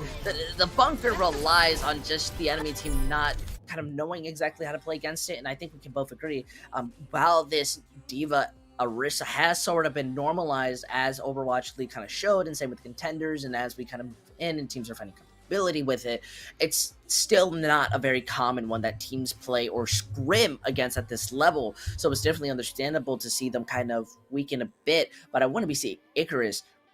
They seem more like really good engager teams. But when they're in these compositions where they have to play a bit more reactive and adapt on these spots, that's where we saw that struggle truly come out. Nobody on their team could make that play, make that kind of quick headshot that we saw on Busan, and that's where they started to fall. I said it. Icarus have better mechanical players, but Phoenix Rebirth, they've been looking better as a team, and they've been looking better kind of in these fights, which is odd because they lost on the Wrecking Ball 1v1. So moving in and moving further, I'm more curious to see who's going to have that edge. The support lines have sort of been wavering, and the DPSs, I'm still a long player. I'm not a DPS player myself. I pretty much would be lying. But the tank lines have been showing themselves up, and I've got to say, Phoenix Rebirth, at least in the main tank department, they are absolutely crushing it. Yeah, well, we will find out how the rest of this goes later on after Phoenix Rebirth and Icarus play out a very scrappy map 1 and a very dominant map 2. Stick around, more Overwatch coming your way.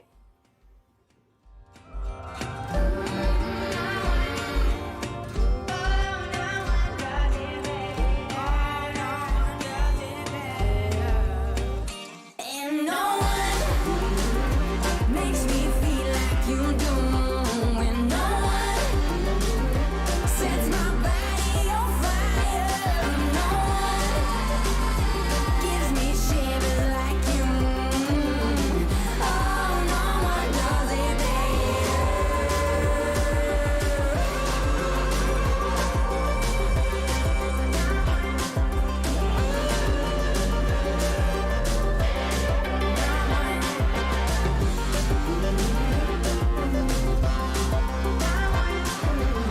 Oh, no one does it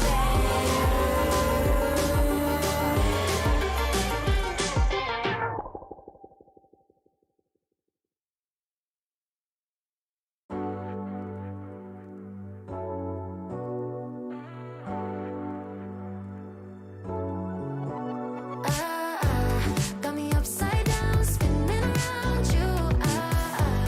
Wanna taste the clouds, dance with the moon. Take a trip around your body. Boy, I love the way you got me. Starry-eyed, got me starry-eyed. Losing all my focus, I can't even control it. You know your lips are golden, baby, get me high. Touching me like lightning, yeah, keeping it exciting.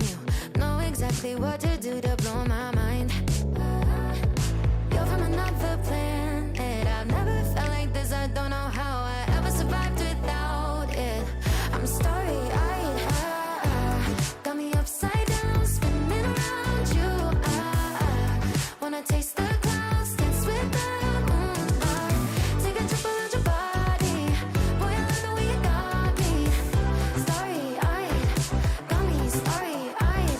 This bed is out of space, just keep painting constellations. You cover me in glitter till I'm shining bright. I never wanna leave the sky. The way you made me feel alive. I was in the dark and baby, you're the light. You're from another planet. I've never felt like this. I don't know how I ever survived without it. I'm starry-eyed, got me upside down, spinning around you. Wanna taste the clouds, dance with the moon. Take a trip around your body. Boy, I love the way you got me. Starry-eyed, got me starry-eyed. Couldn't fight if I wanted. Flying to places that I never thought I could go. You're a meteor shower, falling down all over me. Yeah, you're making me glow. Couldn't fight if I wanted. Flying to places that I never thought I could go. Starry-eyed, got me starry-eyed. Yeah, got me upside down, spinning around you. Wanna taste the clouds, dance with the moon. Take a trip around your body. Boy, I love the way you got me. Starry-eyed, got me starry-eyed. Got me upside down, spinning around you. Wanna taste the clouds, dance with the moon. Take a trip around your body. Boy, I love the way you got me. Starry-eyed, got me starry-eyed. Got me upside down, spinning around you. Wanna taste the clouds, dance with the moon. Take a trip around your body. Boy, I love the way you got me.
Welcome back to Get Good. We currently have a semifinal for you as Phoenix, Rebirth, and Icarus are locked head-to-head 1-1 so far this series for a championship game spot.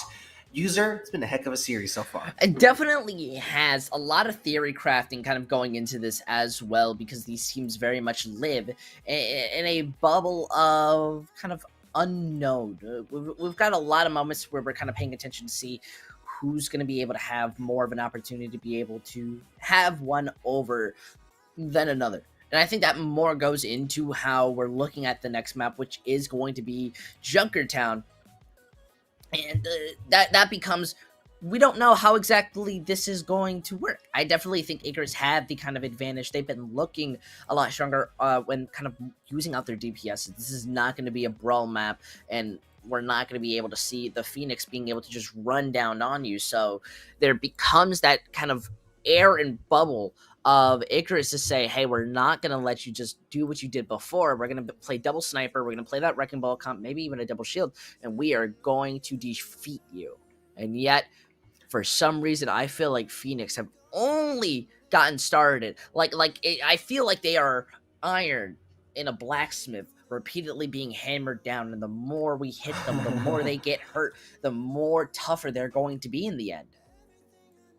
Hey, look, Phoenix Rebirth, as good as a team they might be, they are undefeated so far this season.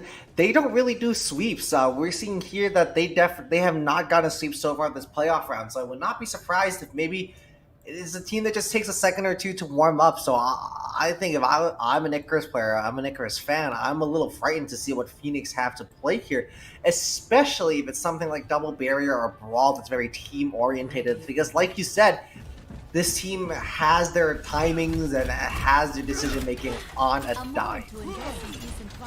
They've been looking very nice. So, moving out, this is where we'll be seeing the rock, paper, scissors element of Overwatch go in. We're in a nice meta right now. Nobody is kind of overpowered. There isn't a composition that is better than another person. And so it gives the liberty to where we can look at both of these teams and say, well, what are you going to run? What is going to work? But there's still that rock, paper, scissors element. Dive is always going to have struggle going up against double shield. Double shield's always going to struggle sometimes going up against brawl, and vice versa. And it kind of goes into that air of how do you play this comp to work. Though seeing on Cuddle on that Genji means they are going to be playing a lot more aggressive and more flanky, probably wanting to put more pressure onto the supports. It matters how Phoenix react to how these dives happen more than anything, because losing Peanut almost like that means you could lose the fight.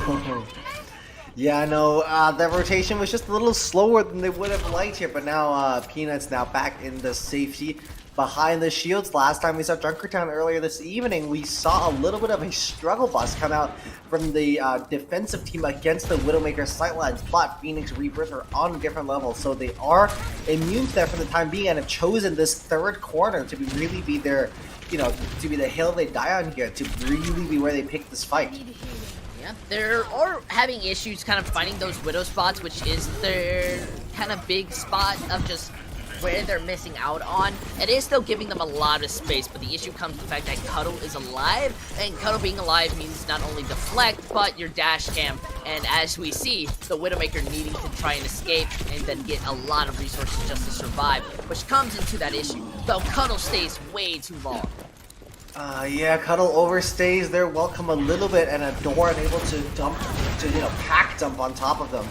As well as they would have liked. So, bit of trouble now. The Immortality Field is going to be forced out, as well as Wolfie eventually does get Peanut down after a couple attempts, and Adora is going to go down as well. They are going to commit the Matrix, though, as Peanut is going to switch over onto the Widowmaker as well. Hey, observers, keep your eyes open. We're going to have a Widow duel on our hand. Win your ones, kid, and you win the map.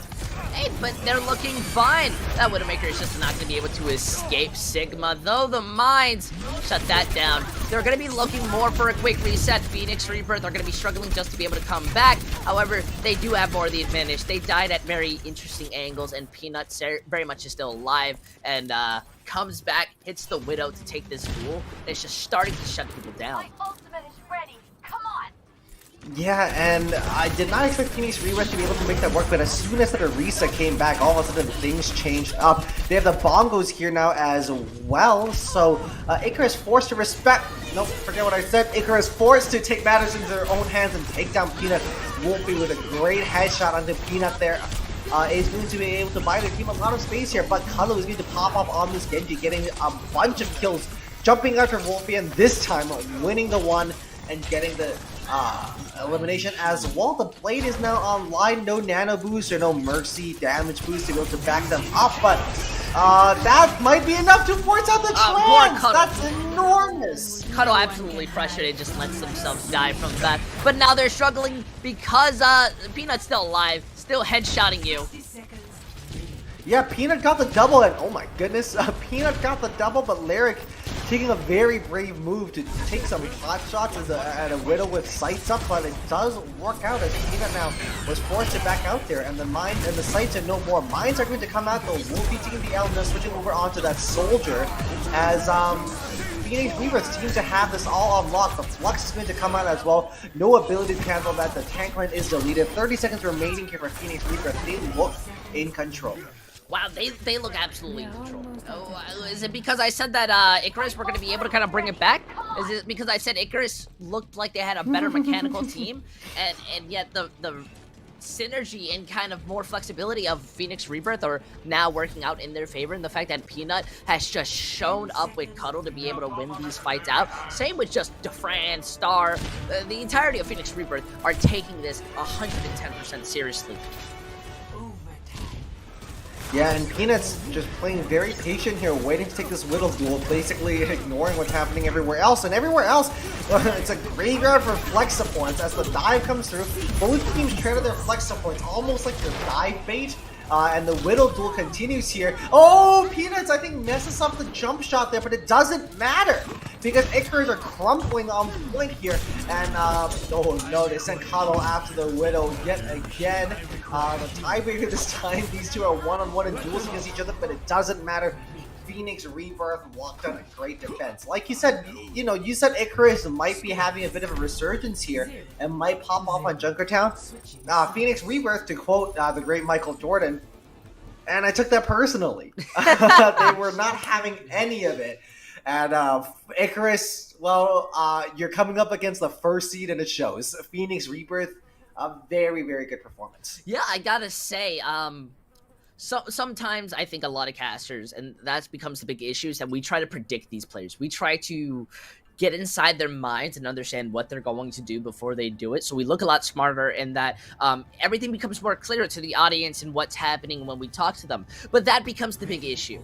We cannot predict these players. I think the more that these games go on and that playoffs continue in, these players are becoming more unpredictable. They're becoming better with each match, and that becomes a room of unclarity. Because I'll fully admit it, I thought Icarus were going to be able to kind of full steam this and be able to be fine without any kind of sort of issues. Maybe they would lose this or like bring this to like a 3-3 type of movement, but I still thought Phoenix would struggle because of just Busan and how they struggled against the Wrecking Ball comp. But I'm thinking this is only because they went up against a Wrecking Ball comp as a Wrecking Ball comp. They're just beating you with a different game. They're playing as a team, while Icarus, well, they're struggling. Yeah, absolutely, and they're happy to let Peanuts take the duel against Wolfie, and it doesn't matter who wins this duel. They don't need Peanuts to kill Wolfie. They just need Peanuts to distract Wolfie for long enough that they can run over that front line. And the only other threat here is, never mind on the flank onto the Baptiste, but Adore playing a very bodyguard style of break should be more than enough to hold them off. So, yeah, the spaghetti is theirs to spill, so to speak. Phoenix Rebirth in a very good position. I definitely have to agree. They're just pushing this payload. They don't have to move it too far, but Icarus have to be able to defend it. Though their composition, I think, works better when they have more time to be able to set up. That's a collapse, and oh no. Icarus did not go for the spawn cam comp. They try to take a more sensible fight, but if you lose that sensible fight, you don't get to touch again. And now, Satis with no health, maybe gonna try to wrap around. It's not going to work out. Phoenix Rebirth 2, Icarus 1. Wow. A display almost as dominant as what we saw on King's Row. Phoenix Rebirth now with a semi-final win on the horizon. One more map confirms their attendance in our grand final here in GitGud. What a display. That's 2 full holds in a row. I don't think I've seen anything like that when it comes to playoffs. That's not normal, and I think that's what we get for underestimating a Phoenix, and by the lore and mythology of them. You know, they're called Phoenix Rebirth, which means they have already died, and I think that's what first map defines as their death and then the rebirth. All right, I'm having to bring out the lore. You know, they don't need a map score; they just need the victory. So, 2CP is next. Phoenix Reborn, they've been looking great as a team, and I think that's what's been helping them win. It's more of the fact that Icarus, that Widow, more often than not was taking pot shots against the enemy Widow, or was trying to take that fight when the Wrecking Ball, you know, you have to work as a team. You use that Wrecking Ball, slam down, and while Sigma gives you that room, Widow can look for any kind of picks, but you should be looking for those people who are being up in the air, as that's just a quick shot, you know? That's just a quick second that you don't have to worry, and they're going to be in a very horizontal lane. So going on to 2CP, where, once again, this is team coordinated. Control sometimes doesn't need to be team focused, because you could just be absolutely crudy and nutty. Yeah, just put Striker on Tracer and inshallah. that's all you need. But like you said, yeah, we're coming up towards some less chaotic map types. 2CP, as much hate as it gets, is really just a bit of a chessboard. Just play your, just get your setups right, get those plays right, and then you should be all set. And it looks like Icarus might be in a bit of trouble here as Phoenix Rebirth, like you said, take the strategic tactical loss of the first map to clap back even harder on maps 2, 3, and 4. Hey, but let's look on the bright side. Icarus being down means that they have room to bring it back without any fear of a reverse sweep happening. I don't think that technically counts if it's just like a 1-3. Yeah, no, it really doesn't. And they get map picked. So they're going to pick the ones they feel most comfortable on. And if that's Volskaya, then let it be Volskaya. This can be very much an annoying map to go up against, especially if you don't scrim it at all. Volskaya has no true way to be played. It is one of the only flexible 2CP maps when it comes to Overwatch. You can run that double shield, Wrecking Ball, Brawl, whatever you feel most comfortable in. But if you're not being able to play it well, I just said well twice, but you still get it. They're going to struggle. And I think while Icarus, they might run out on that Wrecking Ball. We might even see them use a Pharah, but this is no longer that elo where that's going to be working out very well. I see Phoenix Rebirth maybe running out back onto that double shield. They look great on it. They look great as a team. And honestly, their players shine because of it. While Icarus, they haven't fully gotten used to themselves. Yeah, I agree. And I don't want to be too harsh on Icarus because remember, they do have two ringers here, so it's not the full team they usually scrim with. So that context is so crucial in analyzing everything that happened before and in the future. And but Phoenix Rebirth, if they get the double shield set up right on their first point defense, I think it's going to be very tough for Icarus to crack point A. I definitely have to agree. And Volskaya. I'm trying to think of more things to talk about Volskaya that are kind of very important to how these teams want to be able to take their fights and their engagement. I'm trying to look at like every factor. I feel like there's a map in my brain. I'm trying to isolate every moment. Like, well, Phoenix can do this. Well, Icarus can do that. But these teams are very much anomalies to how I want to be looking at them. These teams continuously break my predictions and how I feel towards them. So more of an idea, feeling like Phoenix Rebirth. Not Phoenix Rebirth, sorry, more of Icarus. Bring in your momentum.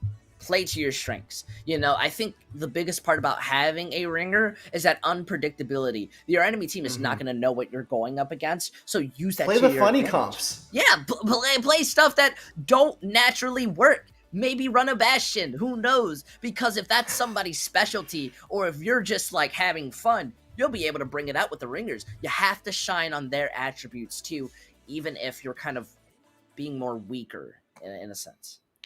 Yeah, and moving off of the teams for a second, just to talk about the map for a little bit, I think Sky is super interesting because, like a lot of Overwatch, it is about the story of high ground.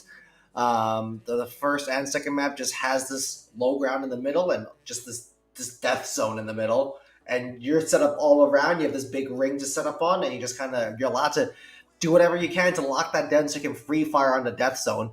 And point B is that times two. So I find it very interesting to see how these teams try to not just how much they value the high ground, but what they're willing to invest into it. We see brawl comms come in and then go straight up those stairs and go towards the back. So we see teams fully sacrifice the point to make sure they have high ground. And if NYXL taught us anything in seasons 1 through 3 of Overwatch League, that payload progress as a defensive team, that's a resource onto its own. If you are willing to give up a tick in order to win the fight, that's a decision that you can make, and oftentimes could be the smart and right decision because the high ground on Volskaya is so incredibly important. Yeah, I definitely see that. I would say more of rotations kind of can be more important on Volskaya, but you're definitely right when it comes to the sentiment of high ground and high ground control. I think that's a universal fact in Overwatch. We are going to be getting one quick sub, though, and this is what matters. It's an Icarus sub. A Kiwi versus Lyric. That means something. That means they are trying something new. Somebody has arrived, and this may swing things up out of the corner, or at least what I want to be thinking of. You know what I mean? Yeah, so Akiwi is a flex support player coming in. I believe he is part of the regular roster, and I don't think Lyric is. So this could be a crucial change coming in. And I also think that if you have players available and when they show up late, I believe league rules state that they have to come in for your ringers. The whole point of ringers is that they play when you're unavailable. So as long as you are able to show up, I think you have to play. And I don't know how much warm up time Akiwi has had. I don't know if he's been destroying bots in the training range or in a quick play game or got home from class. I don't know what it may or may not be, but that's definitely something to highlight, not just for to see a Kiwi's performance, but to see if Phoenix Rebirth decide that's the weak spot, right? That's your gap in the armor. That's what we want to push for. It's going to be fascinating to see if their decision-making process changes at all in that, because so far today, we've seen these flex supports being almost hung out to dry, if I'm being honest. Your Zens and your Baps, they're just out there dying over and over again as the rest of the team fight happens somewhere else. So if the teams are happy to counter dive, Akiwi might be in for a world of hurt. You are a very smart man. I just gotta say that. Compliment you a little bit. Phoenix Rebirth, though, I'm wondering where their priorities are. They seem to be swapping up their own as they are playing this Wrecking Ball composition, which we saw them run on Busam. It's kind of varying effects, although I don't know how much of a full whole composition this is. You said a lot about how high ground, and we talked a lot about how control and rotations are all about Volskaya. And I think the Wrecking Ball composition kind of identifies that the best, because it can very much break your composition, or it can work if you give things up. Oh, wait, no, it's Icarus. Got confused. Don't even worry about it. I was like, wait a minute. What is this confusion? But either way. Yeah, Phoenix Rebirth, though, they're going to look pretty strong. They're even running out onto the Torbjorn, which is going to be very much a passive character with that turret to be able to open things up for these fights. Yeah, Sadist and Nevermind are going to have a pretty tough time trying to engage here if that Torb turret gets stood up. And we've seen Phoenix Rebirth on this composition, starring their brand on the Orisa Diva is not something we are a stranger to, and they basically walk on the point for free. Icarus are trying to lock down the higher control. Sadist is going to come in to harass from time to time, and ATR being taken out is going to be tough, as a door is not going to heal anybody up. Solo on the break is going to be very, very difficult, as Phoenix Rebirth do not confirm a tick. Yeah, this is the point where when I thought it was Phoenix Rebirth I was going to bring up. It can be confusing to play it. And I think Phoenix Rebirth played a terrible spot playing inside that small room. Do not give this Wrecking Ball composition enough space and room for them to isolate you and shoot at one point. If that Zen is freely staying on the high ground, take over the high ground. You can touch that tick all you want, Defran is the one who should be sitting there. The rest of your team, as they're doing now, they look angry and they want to rotate to the high ground. Stop the supports from being able to do what they can do. Yeah, absolutely. I think this high ground rotation is going to be absolutely crucial, but they don't have a Lucio to help them get there. The Transcendence is going to be committed by a Kiwi here. Fresh sub and no problems. Great chance to keep his team alive as ATR once again is being the first one down there. Phoenix Reapers are sent packing yet again. Man, just having struggles. They are pushing in with the rally. They're truly trying to commit with all the resources that they have. It's just a bit more unfortunate. Icarus look really good too. A lot of the worries with the Wrecking Ball composition, it was you don't rotate fast enough, you're not taking those engagements quick enough, and you're not going to be able to shut them down. Phoenix Rebirth, though, they're needing to make some switches. Maybe it's the fact that they're not being able to shut down Satis. Maybe it's the fact that they're not really staying in one spot. They're more of just kind of messing around in a single bubble, and that's what's going to hurt them. Never mind Pulse Bomb too. It's going to be able to end a fight if they need to. Yeah, Cuddle now switching off the Torb is going to be crucial as well, because that turret really was not getting the value that we thought it would. Now the bongos are out, and so is the Pulse Bomb. I'm surprised they didn't solo pulse the bongos, but I guess that's what the self-destruct is for. Cuddle, never mind, now trading kills. ATR Phoenix Rebirth running into some trouble here. Their support line is going down very early. We've seen that for 3 fights in a row now. And now with just a minute remaining, they're going to have to make some changes. I just gotta say, are we sure we got the swaps on right with the names? Because it seems that a full hold has now just absolutely swapped out. I don't know what happened there. Well, not literally. I know what happened with the fight, but I mean more with how Icarus are now playing the Wrecking Ball composition to their strengths and how well it's really working. They're almost like a well-oiled machine. Yeah, absolutely. And it seems like Huey has not missed a beat. Coming in and immediately farming these Transcendences like it's nothing. Cuddle now over onto the Genji.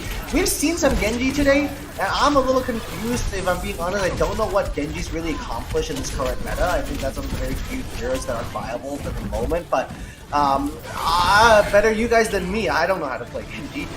Peanuts here under a lot of trouble. Great kill from Defran using all of that Matrix to keep them up, and oh, never mind going on a flank, but gets taken down. Peanuts with a great pick could be the opening that Phoenix Rebirth needs here. And now all of a sudden they have the high ground and point control. All they don't have here is this little bunker on the side, but that Zen Genji duel, a Kiwi. Oh my goodness, the fresh sub is not running into any issues here. And now Peanuts in a bit of trouble, is going to get pressured down as well as the get 2 ticks on the board now. I don't think Icarus can challenge anymore, and they do give it up and go back to point B. Phoenix Rebirth in overtime are able to secure this and now have 3 minutes to attack the second point. What a world that we live in, to where a Genji immediately switches onto the map, and that's the deciding factor that opens things up. That is something that I would never tell my kids a bedtime story about. Either way, never mind. We are going to be seeing how they want to try and take this. They are still lacking on ultimates, and very much the Widowmaker is going to have a lot more issues being able to move in, especially with Nevermind taking them out. Yeah, never mind. Great harass on the Widow to take down a lot of burst damage potential from Phoenix Rebirth. And now they're going to commit the bongos, though. I'm not sure how I feel about that, as Phoenix Rebirth are committing ultimates to a fight that, in my opinion, has already been lost. It's almost impossible to capture a point B on any 2CP map if you get picked first, and that's exactly what's happening. Phoenix Rebirth are being sent packing, and they waste a lot of time, but more crucially, give up a lot of free outcharge over to Icarus. Hey, pretty good at least. You managed to force out the mines, but this is by far the biggest thing that you have to worry about. But I'm more curious why Star is continuing to run out on this Orisa. It's not really going to be working as strong. Adore? Don't worry about her. Adore is adorable, alright? The break is just busted, alright? That is what my phrase is. Adore's not just adorable, Adore's a menace to public safety. That double kill, and all of a sudden, change the fight around. Phoenix Rebirth are not able to push in with the blade in tow as well. Never mind going down. A lot of burst damage down there. Cutting out, swinging, hacking, and dicing into the back line. That is 2 for the Genji. The point is cut wide open. And oh my goodness, Froggy does not stand a chance. The Tracer is forced to recall early.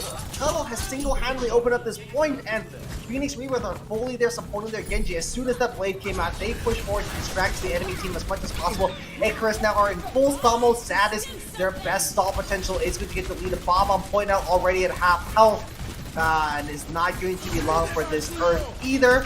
ATR now finally unbothered, getting to free fire for a little bit for the first time this map. Is going to be able to keep everybody alive through that Ab Matrix. The Transcendence there from Akiri though is able to going to help everybody stabilize. Deadeye is going to come out, Status goes down. Door no longer on the field, so just ATR's heals to worry about for Icarus, but Phoenix Rebirth take no prisoners. No break and no problem. They finally secure the map after a bit of a struggle bus point A, if I'm being honest. Their point B attack looked a little scuffed at times, but they eventually made that work with individual talent. And that's what's so formidable about this team and why they have an undefeated season on their hands. When the teamwork doesn't work out, they have the star power to back it up.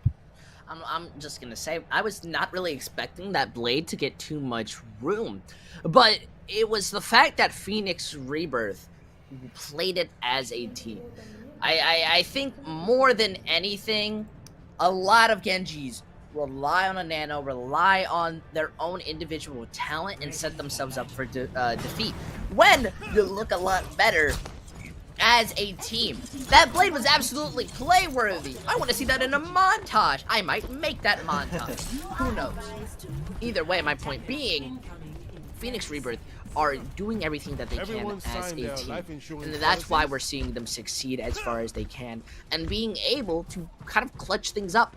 Definitely did not expect them to be able to push all 2 points, especially after that first hold. But now it's going to matter moving in. The regular competition, their support line is going to struggle trying to move in, especially the moment that Peanut sees them. Yeah, that's going to be a lot of stress onto Spike to get those DMs just right, to escort a Kiwi and Froggies into the right area, and Froggies there going to be under a lot of stress, and it's basically going to be in a 1v1 against Cuddle. Well, then, we're gonna just pause the fight for a little bit, for a couple of seconds. Nevermind comes back from spawn. A great headshot coming out from Peanuts to stop this push before it even began. And Phoenix Rebirth here, 1 map to go.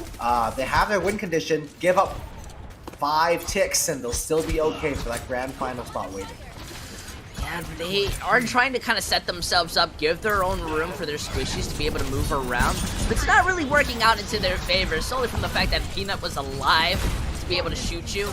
Now they're stuck onto the bottom ground. It's all up to Cuddle to kind of bring it back into their favor, especially with that clean mechanic. Yeah, Cuddle's Genji mechanics are absolutely impeccable, and that movement as well, breaking ankles left, right, and center. A Kiwi is going to find the picks, and eventually Adore and Cuddle are both going to go down. It looks like Phoenix Rebirth are in a little bit of trouble here as Icarus now move their way forward, and a Kiwi is just fearlessly in the middle of the enemy team getting headshot after headshot after headshot. A Kiwi has the Transcendence on. Never mind. Kiwi is going to die as Icarus are going to give up that free pick, but they are going to finish their capture, and they have almost 6 minutes on the clock to get 3 points of point B. Phoenix Rebirth are going to have to make something work here. Yeah, I gotta admit, the regular mod composition had me a little bit more skeptical, but they set themselves up for victory, especially because Phoenix gave up their own high ground, which is very much what they had to rely on. The other comp is gonna be a lot stronger, as long as they don't let this happen. And what's about to happen is Nevermind's going to look to pull someone. Saddest is going to knock them in the air, and it is going to be a disaster. But it gets eaten! It gets in, but it doesn't matter. Star and Cuddle are in the ground already. ATR does have the Ab Matrix and lets it rip, but the Transcendence and the Rally is there for Froggies and the Kiwi. Some alt stacking, you know, casually letting both support ults rip, and oh my goodness, they don't touch. They don't touch. Star, where did you go? Hello? Oh my goodness. Phoenix were sent back into the Shadow Realm, you know. Dark Magicians out here. And that's all I've got to say. Icarus, though, I think with the Kiwi, they feel a lot more confident. They look a lot more synergized, even by a tiny bit. And that's all that matters when it comes to these types of games. Phoenix Rebirth, though, 1 minute to cap a point, maybe even 2 against 5 minutes. This isn't like King's Row where you can definitely see someone being able to capture all 6 with a minute. This is 2CP. This is where respawns are absolutely destroying you. So I'm going to be seeing kind of a hit or miss when it comes to trying to make them work, but I think what more of they're going to be looking at is lowering down their opponent's timing. If Phoenix Rebirth can just slow them down, figure out how this Wrecking Ball composition is playing, they'll be able to break it. And I definitely kind of agree to that sentiment. I think the Wrecking Ball composition is very much powerful here, and Reapers are kind of setting themselves up for that failure in their slight positionings and how their DPS keep getting found out. So I want to be seeing a little more out of them.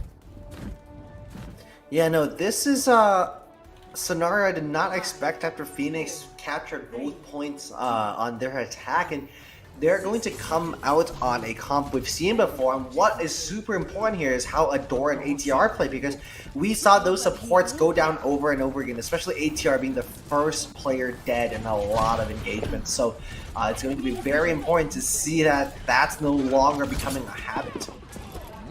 Already seem to be setting up. Phoenix Rebirth are trying to play as they did before, where they're trying to take their time, look for these quick picks, and it seems to be working, especially with Cuddle on the flanks. Yeah, and Cuddle already halfway of their way to a Blade, and given this current rate, will have Blade just in time for overtime, but oh my goodness, Peanuts is going to go down, the DMAT comes through, ATR is going to take the L as well. That is the last thing that Phoenix needed, and Cuddle, you better get out or die fast, because 10 seconds left of the clock. I don't know if there's anything else Phoenix Rebirth can do, as we see Peanuts switching over to the Tracer and Star over onto the ball to touch. Adore!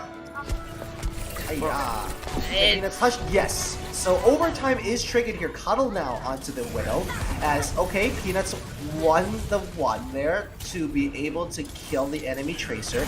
Can the tanks come back to touch? Yes, they can. Star dies, but the Fran is now on the point. Adore switching onto the Lucio to touch now, as the window has now been deployed as well. The App Matrix is there, but Phoenix Rebirth just don't have the kills to back it up. The rally and the transition coming out from Icarus as well. I believe they have secured themselves a draw at the very least, so this will not be ending at this map, or but it might be at the next. So Icarus here making a habit of stacking their trans and rally. That might be a slight misstep that they have to iron and massage out, but in the grand scheme of things, looking very, very healthy. And definitely see what you mean. Phoenix Rebirth 100% have given themselves room to draw this out. I don't think you want to go to a map 6 though.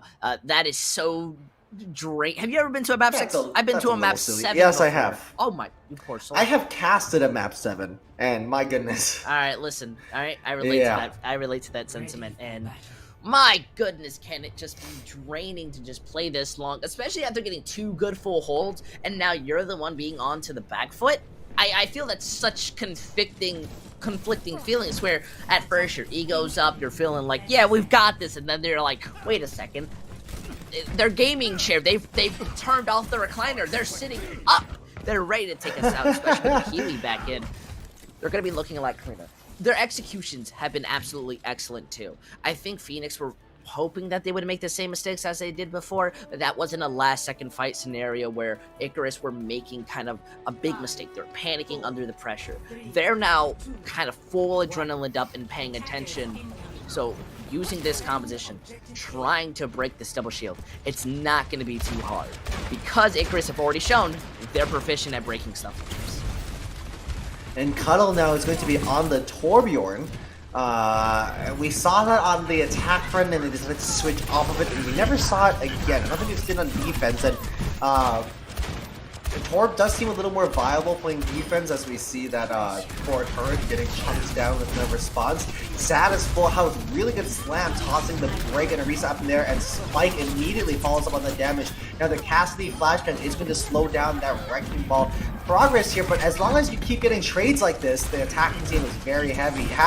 But Peanuts has a different idea. The hit scan superstar on the side of Phoenix Rebirth are keeping things alive. Off the Widow, on the Cassidy, same difference, same result. Hey, that was looking really nice for a solid minute until Peanut put it into high gear. Cassidy is still very much a threat to kind of consider, and this close quarters map.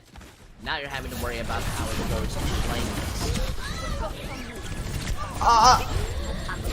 this. So it looks like Star was a little bit slow to reset onto the high ground and got run over on their way up there, but not quite sure why that's the pathing they ended up taking. I'm definitely going to have to run through that one. And Huey is going to get taken down. Icarus's menace in the back line as Cuddle is going to get something done on Orb as well. The turret on the point, we're not far away from Molten Core, but I don't think that's going to be enough. Phoenix Rebirth don't have ults to work with here. It's ATR now switches over onto the Mora to touch fast, but never mind. It's going to touch down Phoenix now, and the Pulse Bomb is online, and it's just the break on point.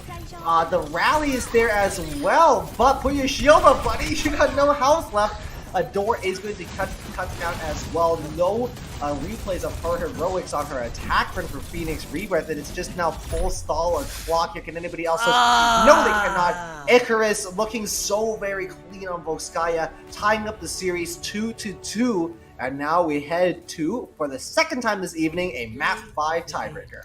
I'm absolutely amazed. 2 map 5s in one day. These teams don't want to lose at all. And I've got to say, that's exactly what we're looking for when it comes to GitGud. These teams bring everything that they've got to be able to take the victory, and that's why they are definitely worth your viewing time. And it's absolutely beautiful the way that they kind of took that fight. It was almost a little scary, though, because there were so many trades. We even saw 3 people starting to come back from Phoenix Rebirth, so they had an opportunity to kind of start bringing it back, but that boop. Mwah.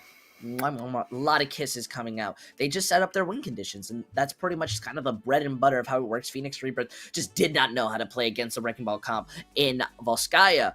However, we now go back on to Control, and that is by far the worst thing you could do if you're Phoenix Remix. You had to finish it on Volskaya, because now Icarus, they won on Control. I think they are really good on Control.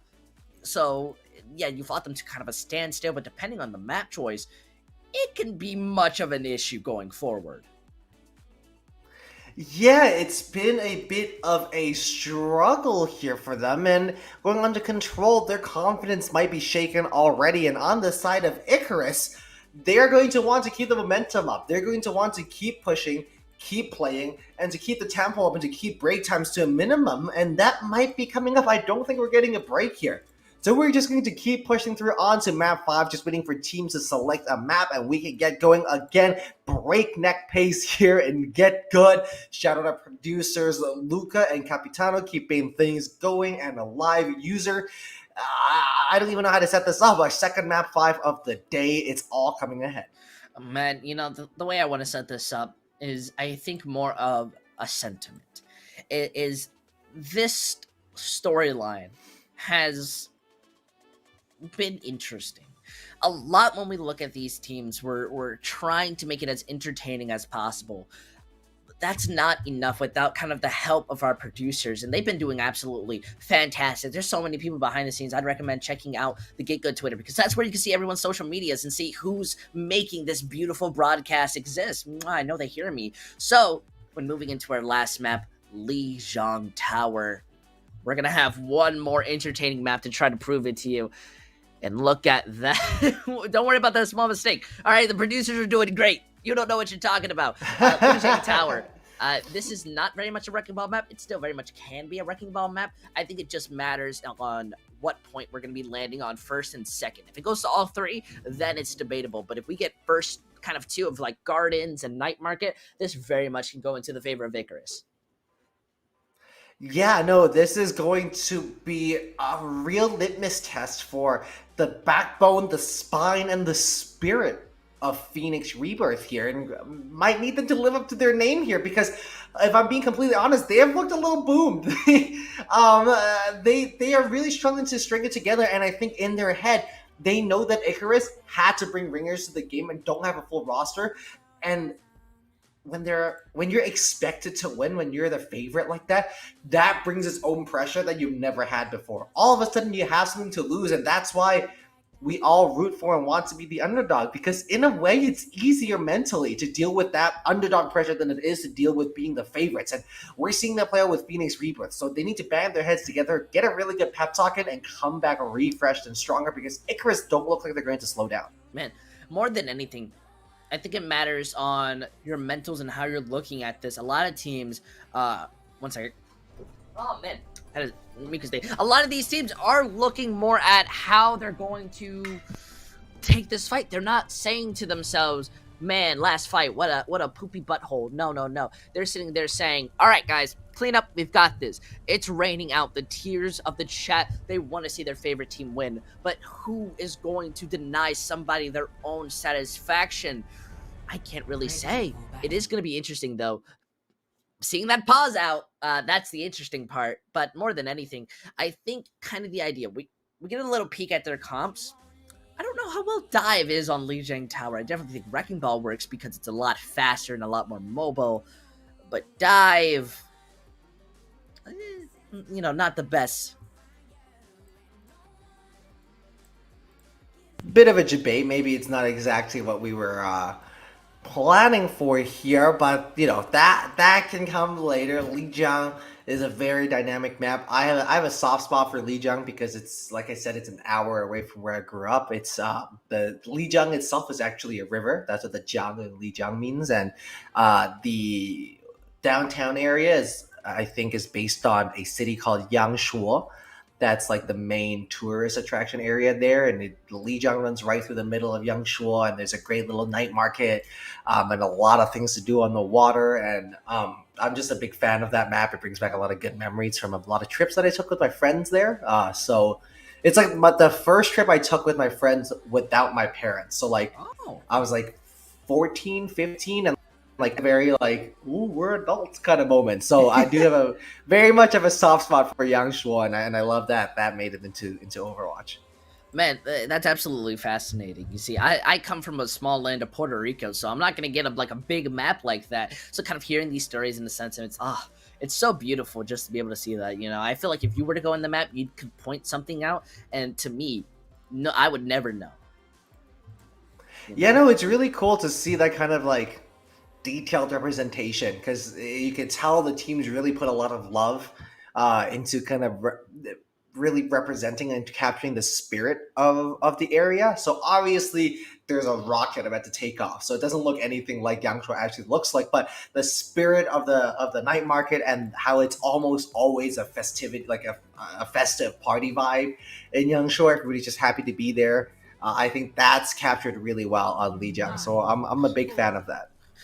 Man, I've got to say, it is also just a beautiful map. These teams have made complete swaps to what they want to run. Phoenix Rebirth running out onto that, teleporting, it's ordinary. Icarus, though, playing the competition, already ready to counter it. They're going to have to get some big picks if they want to shut this down. It's really all up to Woofy and Sadis to set things up for them. Yeah, and Sadis is going to have a really tough time picking up against not just the Cassidy flashbang, but also the Symmetra turrets. That's going to be really tough for a Wrecking Ball to play into, and Sadis is going to get sent off the map straight into that CC comp, and I'm going to be honest, I'm just a black player, so what do I know, but Icarus are going to have a really tough time coming up trying to assault this composition with this ball diva tracer, divey, timing heavy coordination. I think the more thing they have to worry about is just the fact that they don't have a Pharah or Echo, so they can't really have burst damage. They're looking off getting a pick and playing so split, and it eventually works, but it takes a lot of time, and they are still set to be able to bring this back. Yeah, and time is so crucial on control maps, because all of this control percentage is not just going back towards Phoenix Rebirth, it's also a chance for the respawns to come back. Star eventually is going to go down a door, lets the beat drop, the sound barrier does expire eventually, but the stall is still there, and they get up to 43% here. Icarus had to give up a lot of time, but they do eventually end up winning. I mean, that's almost like winning the first fight, because it felt like it was just one long fight happening. So I don't know how that plays into it, but they did give up a lot of capture percentage to make this work. Yep, it was just a sentiment of time. That dragon was trying to predict them, but the Almost teleport Giga Brain. the teleport itself is a bait. Oh no, Star gets sent off the map and the Pulse Bomb 6-2. Phenomenal work from the Lucio and Tracer of Nevermind and Froggy's Icarus. Now that they have this hold on the point, both these teams have set themselves up in a way that they're really hard to attack. Because Phoenix Rebirth can make their way towards the point and then get shot at from like 6 different directions. So it's going to be tough for them to make on, just as difficult as it was for Satis to get any work done on the Wrecking Ball on attack. So another teleporter is going to come up, this time onto the back line, forcing Froggies to beat, but not before a Kiwi goes down. So without Ana, that's a lot of healing unavailable for the tank line of Icarus here, and the Deadeye is going to come out, takes the TP away. Oh my goodness, Satis, your ankles are broken and you are back in spawn. Great TP Deadeye combination there, and Phoenix Reaper, through some really good pathing and a bit of hero play here, are going to reclaim the objective. I have never felt like a plat player than the brain power they just showed me. That was absolutely phenomenal. I wanted to point out how they need to be using their teleporters to be playing more aggressively or to bait and let them move it on the Ana. Ana and Lucia are by far the biggest issues that they're going to have because they're going to be able to keep the team up, have that longevity there. Using that teleporter onto them was right, and forcing them to use that sound barrier because they want to keep their Ana up, perfect. But then you use the Heinen teleport, and I get it, man. I'm Plet. Don't show me up like this. And I also don't think that Sound Barrier connected with the Kiwi, but the Kiwi does not have the Nano Boost online. Goes in, taking so much damage, gets shattered as well. Nano Boost is not going to save you there, buddy, because the self-destruct lands on your head. Spike is going to get DMAX as well. Icarus are in trouble. They have one more fight and no ultimates to work with other than Wolfie's Dragon Strike. Phoenix Rebirth's composition is just so good for this longevity here. They're just going to be able to sustain each other and even pop out this window for that extra damage, being in this last fight to area. Icarus no longer have room to set up. They can't take their time.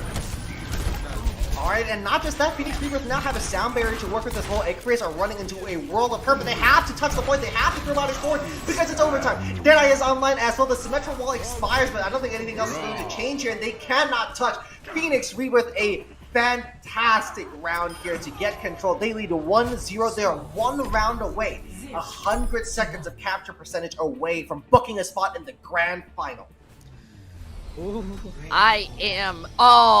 no, I was going to say I am hoping that we go to Gardens next, because that is the best point for Icarus.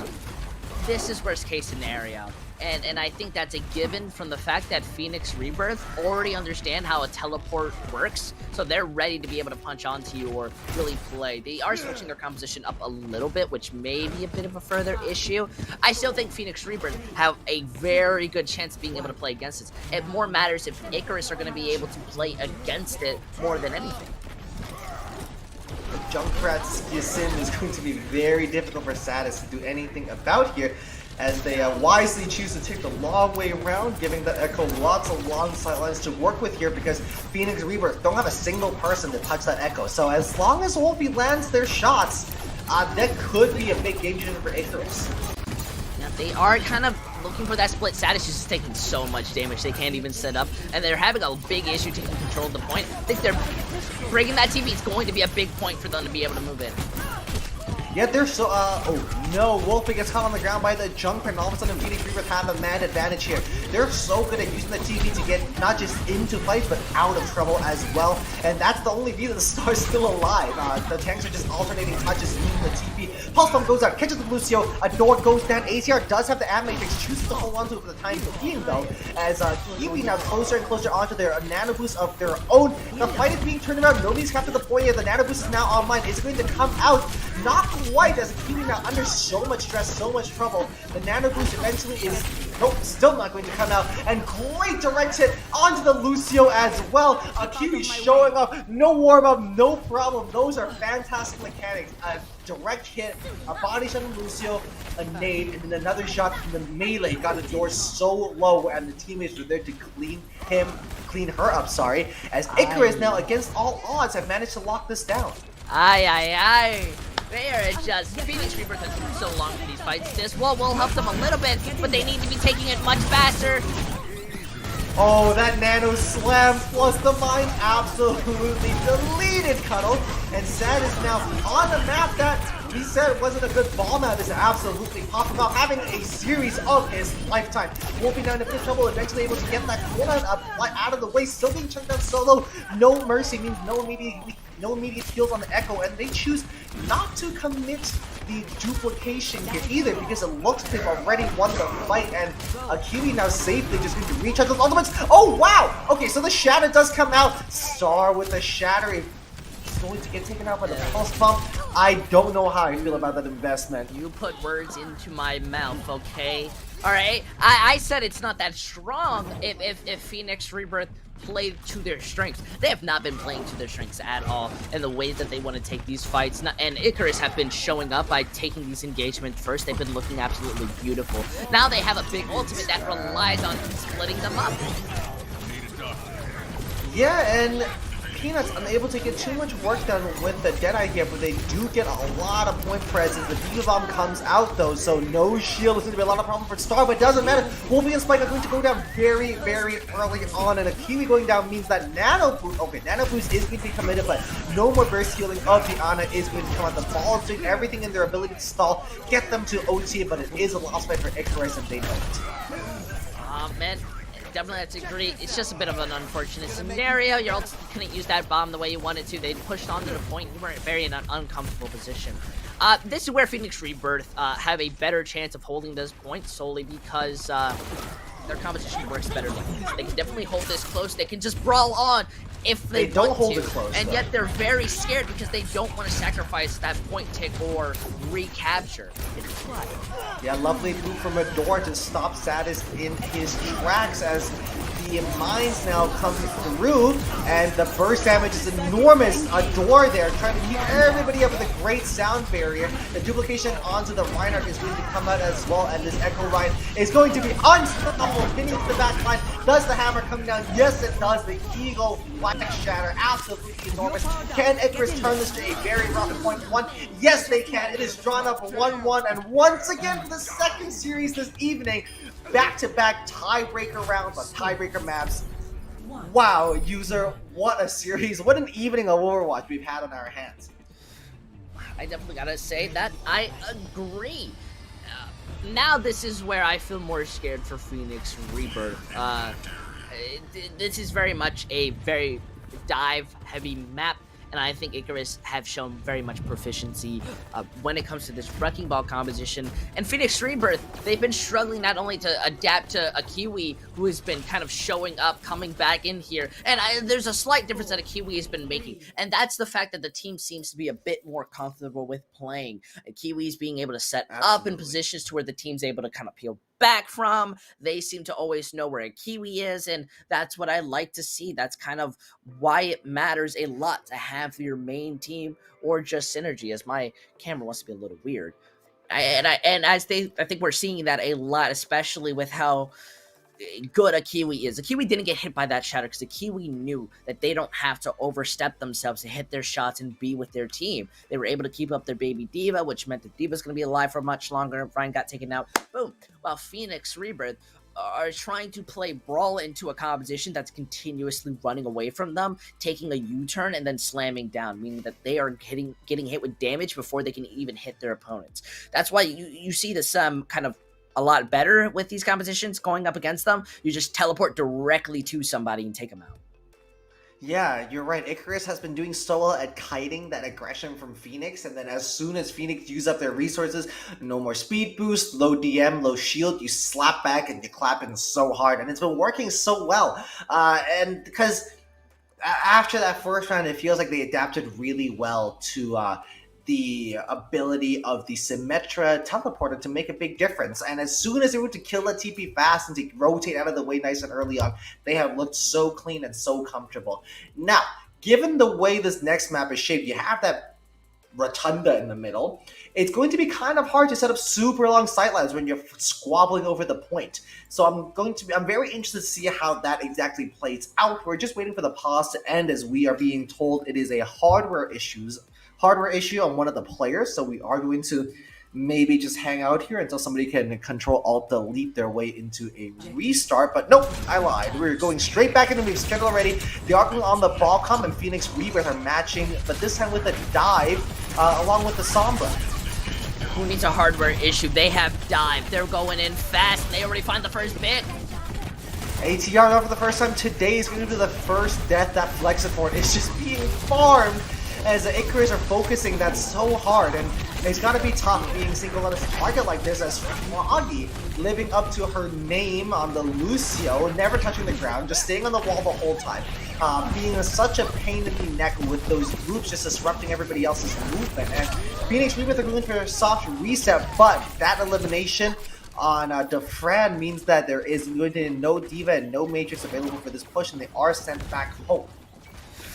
Yeah, I definitely have to agree. The Wrecking Ball composition, it's just a lot better if Cuddle isn't going to just continuously be hacking the people who are engaging on you, which is not what they're being set up to do.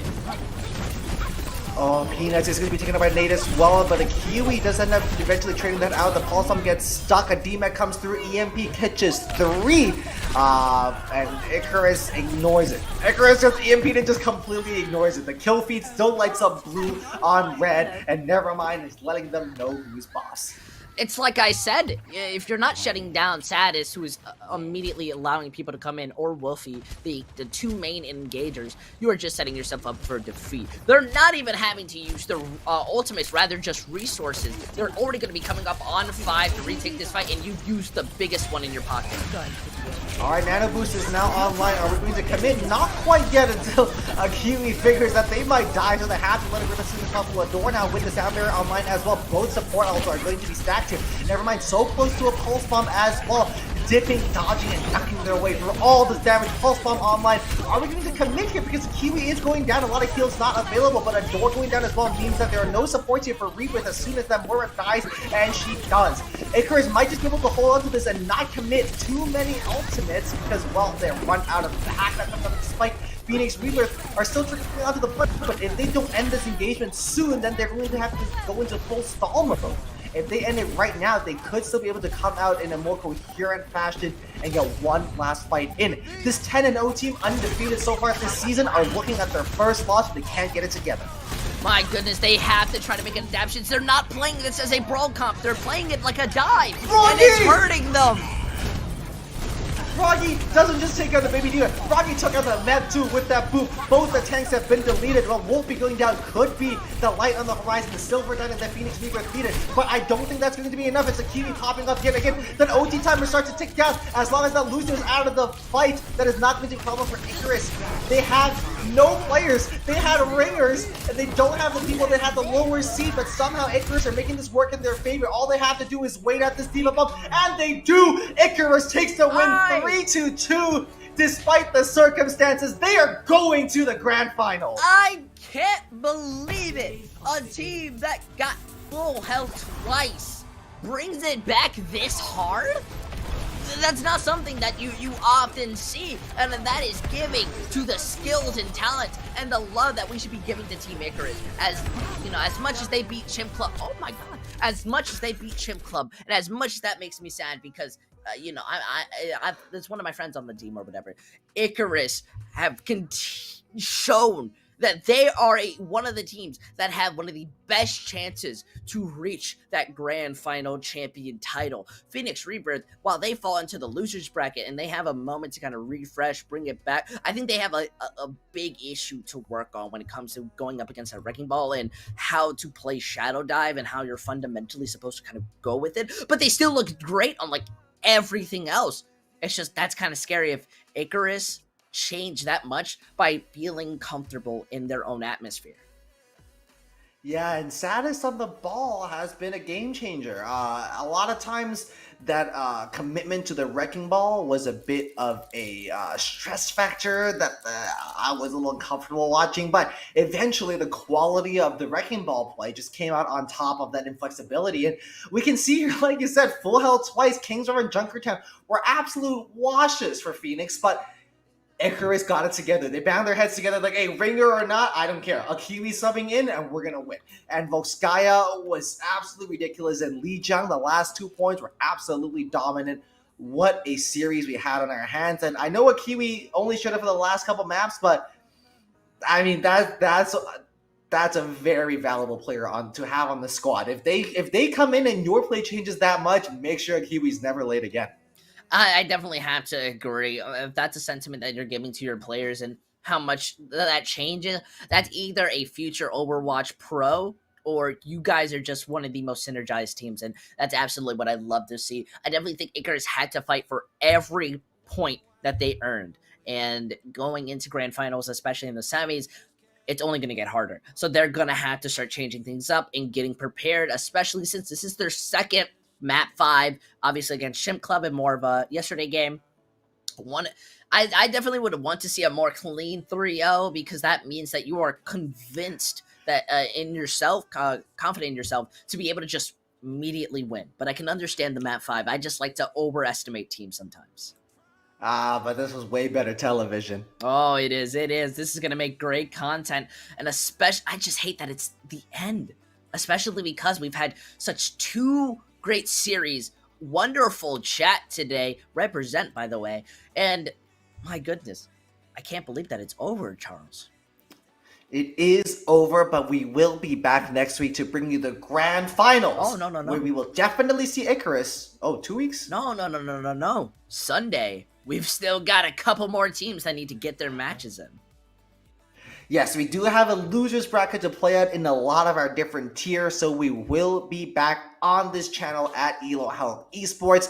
From all the staff here at GitGud, thank you so much for stopping by. Shout out to our producers and our OBS technicians to be absolutely top of their line. Every time I work with this org, I show up and I just talk, I just cruise because the production leaves me absolutely nothing to worry about. So check out their Twitter, check out their socials. If you have work, hit them up. Check out User and myself on Twitter and Instagram as well. Our tags are right here. And from everybody here at Get Good and Elo Health Esports, wherever you are, whatever time it is, good morning, good night. We'll see you again.